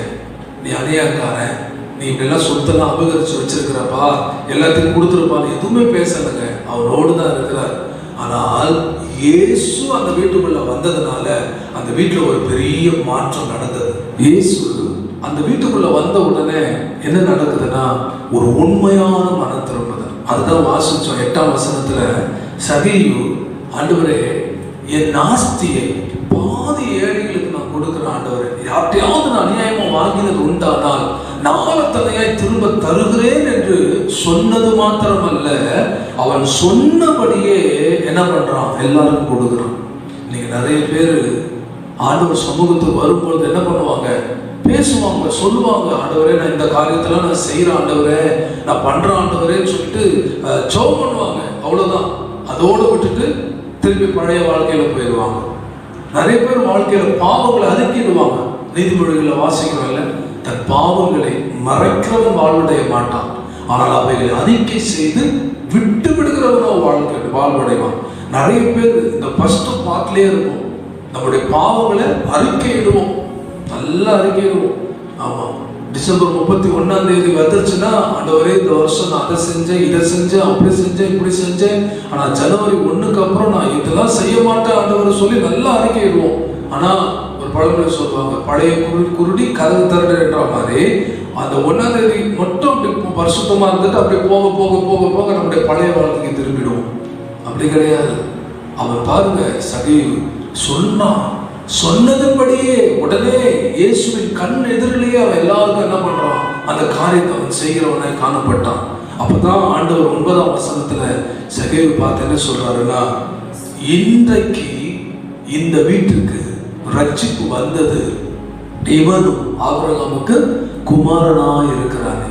நம்ம ஏற்கனவே வாசிச்சோம் மத்தேயு சுவிசேஷம் 3ஆம் அதிகாரத்துல. அங்க பரிசேயரும் சதுசேயரும் வந்திருக்கும் பொழுது அங்க வாசிக்கிறோம். மத்தேயு சுவிசேஷம் 3ஆம் அதிகாரத்துல 8-9. மனம் திரும்புதலுக்கு ஏற்ற கனிகளை கொடுங்கள், மனம் திரும்புதலுக்கு ஏற்ற கனிகளை கொடுங்கள். ஆபிரகாம் எங்களுக்கு தகப்பன் என்று உங்களுக்குள்ளே சொல்லிக்கொள்ள, ஆபிரகாம் எங்களுக்கு தகப்பன் என்று உங்களுக்குள்ளே சொல்ல தொடங்காதிருங்கள். தேவன் இந்த கல்லுகளினாலே ஆபிரகாமுக்கு பிள்ளைகளை உண்டு பண்ண வல்லவராய் இருக்கிறார் என்று உங்களுக்கு சொல்லுகிறேன். கவனிச்சீங்களா? நீங்க முதல்ல மனம் திரும்புதலுக்கு ஏற்ற கனிகளை, அதாவது உங்க செய்கைகளை, நடக்கைகளை செஞ்சு முடிச்சுட்டு வந்து, நான் யாருக்கு பிள்ளை, ஆபிரகாமுக்கு நான் பிள்ளையா இருக்கிறேன், அவர் எங்க சந்ததி, எங்க ஜாதி, நீ சொல்லுங்க. அதை விட்டுட்டு சும்மா பெருமையா சொல்லிக்காதீங்க அப்படின்னு அந்த இடத்துல யோவான் சாணன் சொல்றான். அதே தான் இங்க சொல்லப்படுகிறது. இங்கு சகேயு நான் ஆபிரகாமுடைய சந்ததின்னு சொல்லலைங்க, அவன் ஒரு ஆயக்காரனுக்கு தலைவன். ஆனா அவன் செஞ்ச செய்கையை பார்த்து ஆண்டவராக இயேசு சொல்றாரு, இவன் ஆபிரகாமுக்கு யாரா இருக்கிறான், இவன் குமாரனா இருக்கிறான். அல்லேலூயா. பேச்சில் அல்ல தேவனுடைய ராஜ்யம், பலத்துல இருக்கு, பேசுகிறவர்களை கொண்டு அல்ல. அதனால்தான் மத்தேயு சுவிசேஷம் 7ஆம் அதிகாரத்தில் சொல்லப்படுகிறது, அந்நாட்களில் அநேகர் வந்து என்ன சொல்லுவாங்க, கர்த்தாவே கர்த்தாவே உம்முடைய நாமத்தினால் தீர்க்க தரிசனம் உரைத்தோம் அல்லவா, உமது நாமத்தினாலே பிசாசுகளை துரத்தினோம் அல்லவா, உமது நாமத்தினாலே அநேக அற்புதங்களை செய்தோம் அல்லவா என்பார்கள். அப்பொழுது நான் ஒரு காலம் உங்களை அறியவில்லை, அக்கிரம செய்கைக்காரரே என்னை விட்டு அகன்று போங்கள். உங்க கேரக்டர் மாறாம நீங்க மணிக்கணக்கா ஜெபிக்கலாம், உங்க குணங்கள் மாறாம தீர்க்க தரிசனம் உரைக்கலாம், உங்க குணங்கள் மாறாம பிசாசுகளை துரத்தலாம், உங்கள் குணங்கள் மாறாமல் அற்புத அடையாளங்கள் எல்லாம் செய்யலாம். இதெல்லாம் நடக்குதே, அப்ப கர்த்தர் இதெல்லாம் அங்கீகரிக்கிறார் தானே, நான் ரொம்ப நல்லவன் தானே அப்படி நீங்க நினைக்கலாம். ஆனா ஆண்டவர் சொல்றார், அக்கிரம செய்கைக்காரரே, மனசுல பகையை, எரிச்சல, வைராக்கியத்தை வச்சுக்கிட்டு நீ எல்லாம் பண்ற, ஆனா நான் இதை அங்கீகரிப்பதில்லை, ஏன்னா உன் செய்கை அக்கிரமமா இருக்குன்றார் ஆண்டவர். அல்லேலூயா. ஸோ நம்ம குணங்கள் மாறாம, நான் பரம்பரை கிறிஸ்தவன், நான் பிறக்கும் போதே நாங்கெல்லாம் கிறிஸ்தவர்கள், எங்க தாத்தா பாட்டிலாம் கிறிஸ்தவன் சொல்லி கொள்ளாதீங்க, அப்படி சொல்லாதீங்க ஆண்டவர் சொல்றாரு. அல்லேலூயா. சகேயு எதுவும் சொல்லலைங்க, செய்து காட்டினான். அப்ப நாம என்ன சொல்றோம், பாட்டு அழகா போடும், ஃபாதர் பாட்டு அழகா போடும், நான் இயேசுவின் பிள்ளை பயமே இல்லை அப்படி பாடும். இயேசுவின் பிள்ளைகள் நாங்கள் எப்போதும் மகிழ்ந்திருப்போம். பாடுறதெல்லாம் இயேசுவின் பிள்ளை. ஆனா ஒரு இயேசுவின் பிள்ளை செய்யற காரியம்லாம் அக்கிரமமான கிரியைகள், அக்கிரமமான செய்கைகள். அல்லேலூயா. ஃபாதர் பாடுறாருங்க, அவருடைய குணாதிசயங்களை மாற்றிக்கொண்டு அவர் தன்னை தாழ்த்தி தேவ சமூகத்தில் பாடுறாரு. அதே அந்த அவர் பாடுறாரு எழுதிட்டாரு, நம்ம அப்படியே பாடிட்டு இருக்கிறோம். அப்படி இல்லை, கொஞ்சம் உணர்ந்து உங்க வாழ்க்கையை மாற்றிக்கொண்டு பாடுங்கள். உண்மையை சொல்றேன், அது ரொம்ப பிரயோஜனமா இருக்கும் உங்களுக்கு. அல்லேலூயா. நம்ம என்ன சொல்றோம்? நம்முடைய பழைய வாழ்க்கை, நம்முடைய வாழ்க்கையில் இருக்கிற பொய், சிற்றின்பங்கள், நம்முடைய வாழ்க்கையில் இருக்கிற காரியங்கள் எல்லாம் மாறி இருக்கா? யோசிச்சு பாருங்க. அல்லேலூயா. அது மாறாம நாங்கெல்லாம் கிறிஸ்தவர்கள், நாங்கெல்லாம் பரலோகத்தோடு சொல்லாதீங்க. ஒரு உண்மையான கர்த்தருடைய பிள்ளை ரோமருக்கு எழுதின நிருபம் 8ஆம் அதிகாரத்துல 13ஆம் வசனத்துல 14ஆம் வசனத்துல யார் கர்த்தருடையவர்கள் என்று சொல்லப்படுகிறது? மாம்சத்தின்படி பிழைத்தால் சாவீர்கள். மாம்சத்தின்படி பிழைத்தால் நீங்கள் சாவீர்கள். ஆவியினாலே சரீரத்தின் செய்கைகளை அழித்தால் பிழைப்பீர்கள். அல்லேலூயா. 14ஆம் வசனம். மேலும் எவர்கள் தேவனுடைய ஆவியினாலே நடத்தப்படுகிறார்களோ, கவனிங்க அந்த வார்த்தையை, மேலும் எவர்கள் எல்லாம் தேவனுடைய ஆவியினாலே நடத்தப்படுகிறார்களோ அவர்கள் தேவனுடைய புத்திரராய் இருக்கிறார்கள். அவர்கள் தான் தேவனுடைய புத்திரர்கள். ஆமென். யாருங்க எவர்களோ தேவனுடைய ஆவியினால, அதாவது ஆவியானவரால யாரெல்லாம் நடத்தப்படுறாங்களோ அவங்க தான் தேவனுடைய புத்திரர்கள். அல்லேலூயா. ஆமா, ஒரு மனிதன் ரெண்டு விதத்துல நடக்கலாம். ஒண்ணு மாம்சத்தினால் நடக்கப்படலாம், அதாவது சுயத்தினால, என் மைண்ட் என்ன சொல்லுதோ, என் புத்தி என்ன சொல்லுதோ.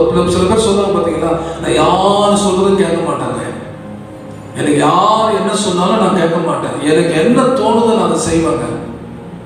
அல்லேலூயா. இவங்க என்னதான் செய்தியில பிரசங்கத்துல என்னதான் ஆண்டவர் பேசினா கூட கேட்க மாட்டாங்க. அவங்க பைபிள் வச்சிருக்கிற பைபிளை வாசிப்பாங்க, டெய்லி பைபிள் வாசிச்சா தானே கர்த்தர் பேசுவாரு, அதுல உணர்த்துவார். நீங்க டெய்லி பைபிள் வாசிச்சா உங்க வாழ்க்கையில் இருக்கிற பாவத்தை, நீதியை குறித்து கண்டித்து உணர்த்துவார் பரிசுத்த ஆவியானவர். அவர் யாருக்கும் பயப்பட மாட்டார். ஆனா இவங்க மாம்சத்துல நடத்தப்படுறதுனால அதெல்லாம் கண்டுகொள்ளவே மாட்டாங்க, கவனிக்கவே மாட்டாங்க. ஒரு மனுஷன் மாம்சத்தினால் கூட நடத்தப்படலாம். அல்லேலூயா. அதே ஒரு மனுஷன் ஆவியானவர் நடத்தப்படலாம். ஒரு உலக பிரகாரமான ஒரு மனுஷன் மாம்சத்துல நடத்தப்படுறான், ஆனா ஒரு ஆவிக்குரிய மனிதன் பரிசுத்த ஆவியானவரால் நடத்தப்படுகிறான். மாம்சத்துல நடத்தப்படுறதுனா என்னங்க? கலாத்தியர் 5ஆம் அதிகாரம் 19 இருந்து நீங்க வாசிங்க. கலாத்தியர் 5ஆம் அதிகாரம் 19ஆம் வசனத்தில் இருந்து. மாம்சத்தின் கிரியைகள் வெளியரங்கமா இருக்கிறது. மாம்சத்தின் கிரியைகள் அது உள்ளல்ல, வெளியரங்கமா இருக்கிறது. அவையாவன விபச்சாரம், வேசித்தனம், அசுத்தம், காம விகாரம், விக்கிரக ஆராதனை, பிள்ளை சுனியம், பகைகள், விரோதங்கள், வைராக்கியங்கள், கோபங்கள், சண்டைகள், பிரிவினைகள், மார்க்க வேதங்கள், பொறாமைகள், கொலைகள், வெறிகள், களியாட்டுகள் முதலானவைகளே. இப்படிப்பட்டவைகளை செய்கிறவர்கள் தேவனுடைய ராஜ்யத்தை சுதந்தரிப்பதில்லை என்று முன்னே நான் சொன்னது போல இப்பொழுது உங்களுக்கு சொல்கிறேன். இப்படிப்பட்டவைகளை செய்கிறவர்கள் பரலோக ராஜ்யத்தில் பிரவேசிப்பது, சுதந்தரிப்பது இல்லை. கவனிச்சீங்களா? எப்படிப்பட்டவர்களை இப்ப வாசிச்சுமே, மாம்சத்தின் கிரியைகள் வெளியரங்கமா இருக்குது. அதை நல்ல திரும்ப நீங்க நல்ல வீட்டுல வாசிச்சு பாருங்க, ஆராய்ச்சி பாருங்க. இந்த காரியெல்லாம் எனக்குள்ள இருக்குதா கொஞ்சம் உங்களை உட்காந்து பாருங்க. நம்ம எப்பவுமே மற்றவங்களே தான் கவனிச்சுட்டு இருக்கிறோம். மற்றவங்க வார்த்தையில என்ன குற்றம் கண்டுபிடிக்கலாம், மற்றவங்களுடைய செய்கையில என்ன குற்றம் கண்டுபிடிக்கலாம், இல்ல மற்றவங்களே ஆராய்ச்சி பார்த்துக்கிட்டு இருக்கிறோம். மத்தேயு சுவிசேஷம் 7ஆம் அதிகாரம் 3ஆம் வசனத்தை வாசிங்க. நீ உன் கண்ணில் இருக்கிற உத்திரத்தை உணராமல், சகோதரன் கண்ணில் இருக்கிற துரும்பை பார்க்க, உன் சகோதரன் கண்ணில் இருக்கிற துரும்பை பார்க்கறியாப்பா? உத்திரம்னா ஒரு வீட்டை, அந்த பழைய வீடை பார்த்தீங்கன்னா அந்த வீட்டை தாங்குகிற ஒன்று உள்ள. உன் கண்ணில் அவ்வளோ பெரிய உத்திரத்தை வச்சுக்கிட்டு உன் சகோதரன் கண்ணில் என்னதான் இருக்குது? ஒரு துரும்பு தான் இருக்குது, ஒரு சாதாரண கார். அதை பார்த்துக்கிட்டு இருக்கிறியாப்பா, அதை பார்த்துக்கிட்டு இருக்கிறீங்க. நிறைய நம்ம வாழ்க்கையில மற்றவங்களே பார்க்கறதுனால நமக்குள்ள இருக்கிற குறைய நமக்கு என்ன பண்ண தெரியல. சில நேரத்தில் கூட இருக்கிறவங்களும் நம்முடைய குறைகளை நமக்கு சுட்டி காட்டுவதில்லை, சொல்லுவதில்லை. எல்லாத்துக்கும் ஆமா சாமி போட்டுக்கிட்டு நம்மள என்ன பண்ணிட்டு இருக்காங்க, உட்காந்துட்டு இருக்கிறாங்க. அதே லூயா. ஒன்று நம்மளாவது உணரணும், இல்லை மற்றவங்களாவது உணர்த்தணும். அதை சொல்லுவாங்க, ஒன்று சுய புத்தி இருக்கணும், இல்லைன்னா சொல் புத்தி இருக்கணும். சில பேருக்கு சுய புத்தியே இருக்காது, சொல் புத்தியே இருக்காது. இந்த வார்த்தைகள் ரொம்ப கடினமான வார்த்தைகள் தான். இது ரொம்ப கஷ்டப்படுத்துற வார்த்தைகள் தான். நான் ஏன் இப்படி பேசுறேன்னா, இங்க வேதம் சொல்கிறது, இப்படிப்பட்டவைகளை செய்கிறவர்கள் எங்க போக முடியாது, பரலோகத்துக்கு போகவே முடியாதுங்க. இதை நான் கண்டிக்காம, இதை உணர்த்தாம பேசி நான் பேசாம இருக்கிறதுனால நீங்களும் அதை கேட்காம நரகத்துக்கு போறதை விட, இப்போ கடினமா இருந்தாலும் கேட்டு ஒருவேளை நீங்க மனம் திரும்புவீங்கன்னு சொன்னா நீங்க பரலோகத்துக்கு போறதுதான் எனக்கு சந்தோஷம். அல்லேலூயா. சோ சொல்றாரு, இன்றைக்கு இந்த வீட்டுக்கு ரட்சிப்பார். அப்படி நீ மனம் திரும்பும் பொழுது ரெண்டாவது நடக்கிற ஆசீர்வாதம் உன் வீட்டுக்கு ரட்சிப்பு. நீ ஆபிரகாமுக்கு குமாரனாய் மாறுகிறாய். அல்லேலூயா. கடைசியாக மத்தேயு சுவிசேஷம் 3ஆம் அதிகாரம் 2ஆம் வசனத்தை வாசிக்க கேட்போம்.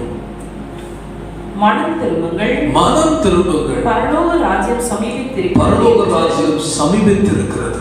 மனம் திரும்புங்கள், பரலோக ராஜ்யம் சமீபித்திருக்கிறது.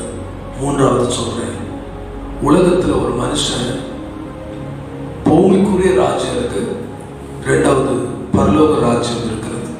ரெண்டு ராஜ்யங்கள் இருக்குங்க, பூமிக்குரிய ராஜ்யம், பரலோக ராஜ்யம். லூக்கா சுவிசேஷம் 4ஆம் அதிகாரத்துல நீங்க 5 to 8 வரைக்கும் வாசி பார்த்தீங்கன்னா, லூக்கா சுவிசேஷம் 4ஆம் அதிகாரம் 5 to 8 வரைக்கும். பின்பு பிசாசு அவரை உயர்ந்த மலையின் மேல் கொண்டு போய் உலகத்தின் சகல ராஜ்யங்களையும் ஒரு நிமிஷத்திலே அவருக்கு காண்பித்து, இவைகள் எல்லாவற்றின் மேலுள்ள அதிகாரத்தையும் இவைகளின் மகிமையும் உமக்கு தருவேன். இவைகள் எனக்கு ஒப்பு கொடுக்கப்பட்டிருக்கிறது. எனக்கு இஷ்டமானவனுக்கு இவைகளை கொடுக்கிறேன். நீ என்னை பணிந்து கொண்டால் எல்லாம் உம்முடையதாகும் என்று சொன்னான். கவுனிங்க, உங்களுக்கு தெரிந்த ஒரு சம்பவம் தான்.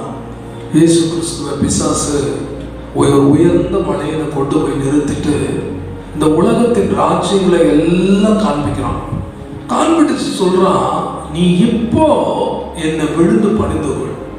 நீ பணிந்து கொண்டா இந்த உலகத்தின் முழு காரியத்தை நான் உனக்கு கொடுக்கிறேன் அப்படின்னு அவன் சொல்றான்.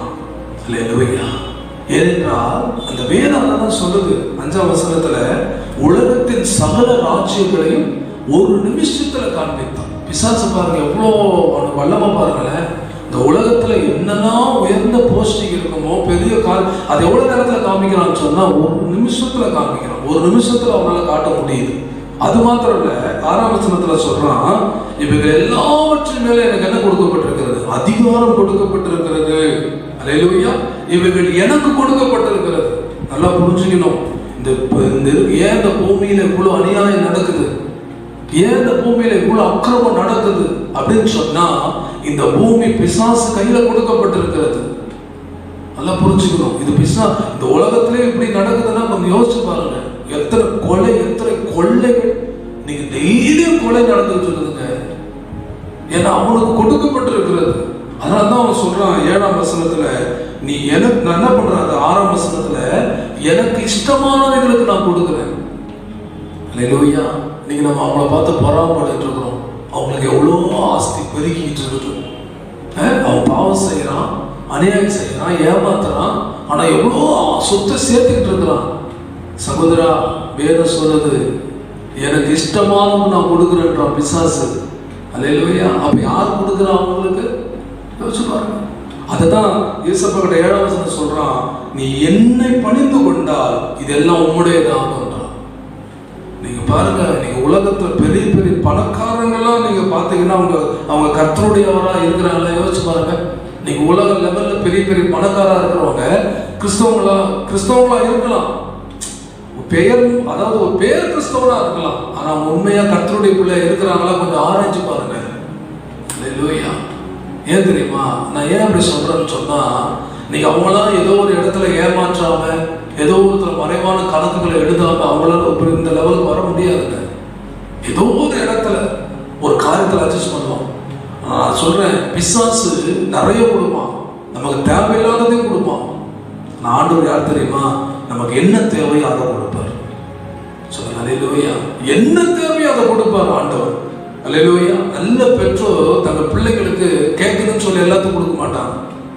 அவன் எல்லாத்தையும் கொடுக்குறவங்க நல்ல பெற்றோரே கிடையாது. தன் பிள்ளை கேட்குற எல்லாத்தையும் வாங்கி கொடுக்குறோம். ஒருவேளை பிள்ளை சொல்லலாம், எங்க அப்பா ரொம்ப நல்லவர், எல்லாம் வாங்கி கொடுக்குறாரு சொல்லி. ஆனா பெற்றோர் நல்லவங்க கிடையாது. என் பிள்ளைக்கு என்ன தேவையோ அதை பார்த்து அதை அறிந்து கொடுக்கிறவர் தான் பெற்றோர்கள். அல்லேலூயா. எனவேதான் யோபு 2ஆம் அதிகாரத்துல 9ஆம் வசனத்தையும் 10ஆம் வசனத்தை நீங்க கவனிப்பீங்கன்னு சொன்னா, யோபு 2ஆம் அதிகாரம் 9, 10. அப்பொழுது அவன் மனைவி, யோபுவின் மனைவி அவனை பார்த்து, நீர் இன்னும் உம்முடைய உத்தமத்தில் உறுதியாய் இருக்கிறீரோ? தேவனை தூஷித்து ஜீவனை விடும் என்றால், அதற்கு அவன், நீ பைத்தியக்காரி பேசுகிறது போல பேசுகிறாய். தேவன் கையிலே நன்மையை பெற்ற நான் தீமையையும் பெற வேண்டாமோ என்றான். கவனிங்க, ஒரு உண்மையான கர்த்தருடைய பிள்ளைங்க அவன் கர்த்தருடைய பிள்ளைங்க. யோபுடைய வாழ்க்கையில எல்லாம் இருந்துச்சு.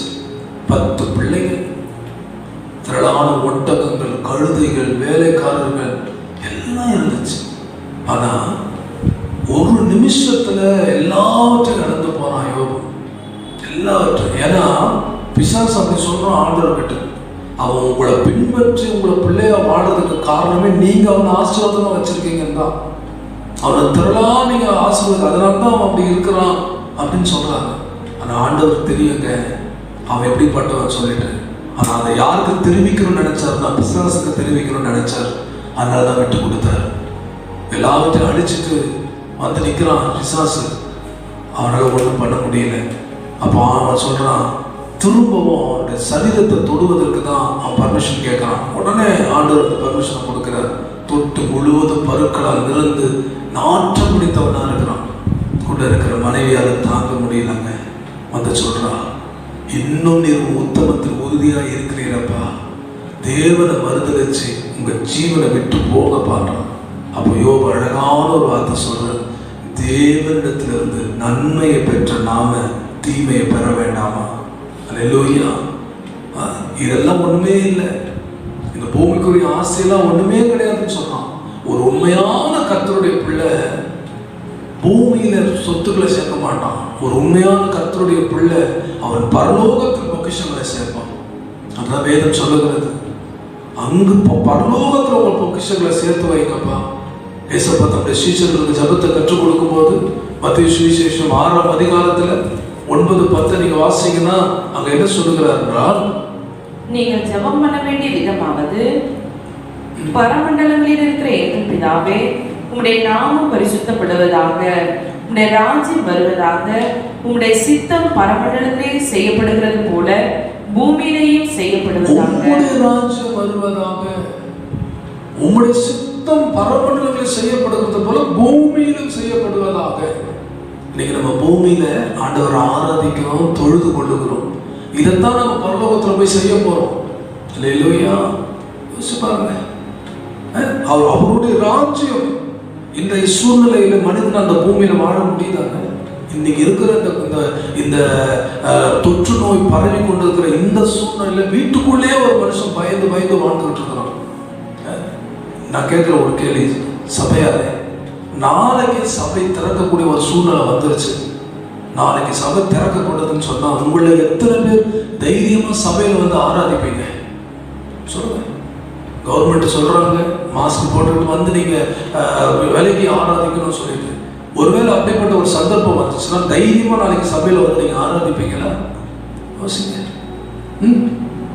இன்று வீட்டுக்குள்ளே பயத்துல வாழ்றோமே, இன்னொரு மனுஷன் நம்ம பார்க்கறதுக்கே நம்ம பயப்படுறோமே. இல்லையா? மாஸ்க், சானிடைசர், சோப்பெல்லாம் போட்டு எப்பவுமே அதோடு தான் நம்ம காணப்படுகிறோம். இவ்வளோ பயம் உள்ள நம்ம உள்ள இருக்குங்க. நீங்க இந்த பூமியில இன்னும் ஒரு 100 வருஷம் வாழ சொன்னா வாழ்வீங்களா? நீங்க யோசிச்சு பாருங்க. அல்லேலூயா.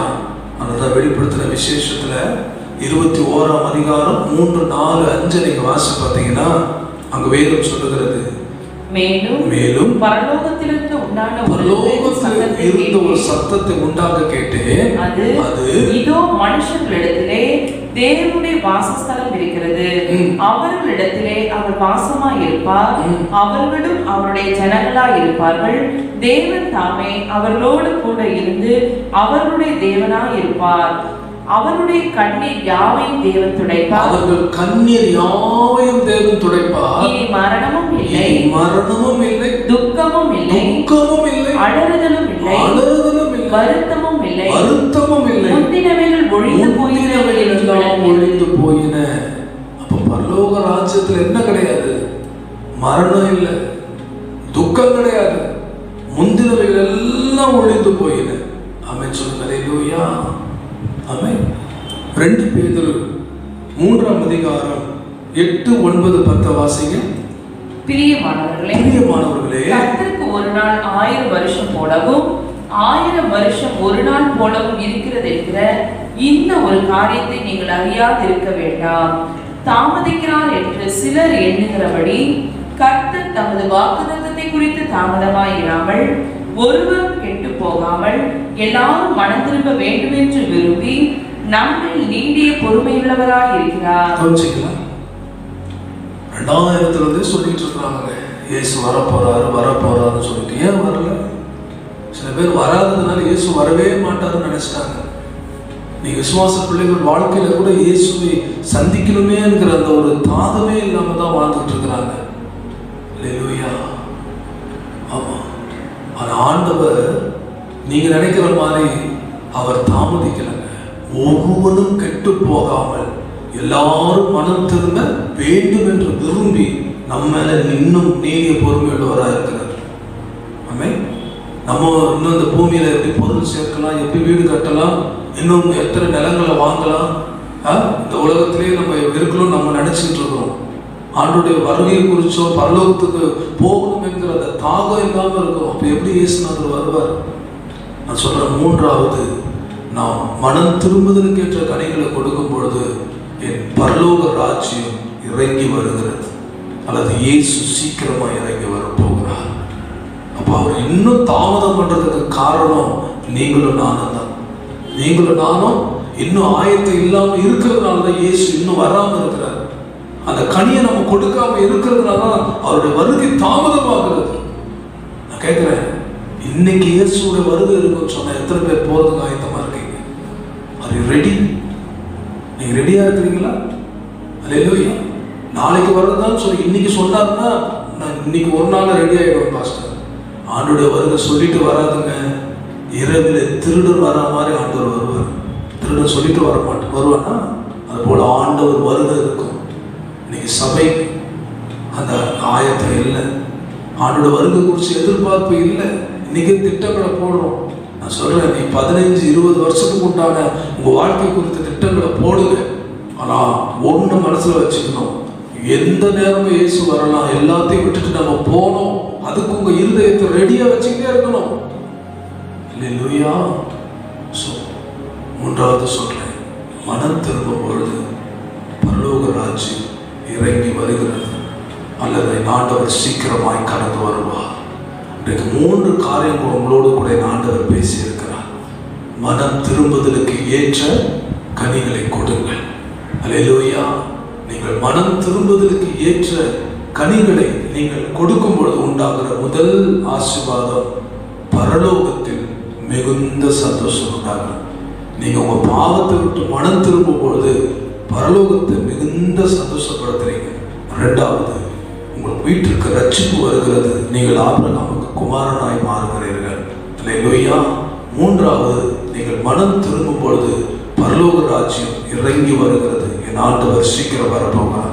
கர்த்தர் கொடுத்த நல்ல வார்த்தைகளுக்காக எல்லார் கண்களை மூடி ஆண்டவரை ஸ்தோத்திரம் பண்ணுவோமா? தகப்பனே, உமக்கு ஸ்தோத்திரம், ஸ்தோத்திரம், ஸ்தோத்திரம், ஸ்தோத்திரம். நீர் எங்களோடு பேசின நல்ல வார்த்தைகளுக்காக நாங்கள் உமக்கு நன்றி செலுத்துகிறோம். இயேசுவே, கனிகளை குறித்து இந்த மாதத்தில் நாங்கள் பேசிக் கொண்டிருக்கிறோம். ஆண்டவரே, மனம் திரும்புவதற்கு ஏற்ற கனிகளை கொடுங்கள். உங்கள் கேரக்டர், உங்கள் குணாதிசயங்களில ஒரு வித்தியாசத்தை வெளிப்படுத்துங்கள்.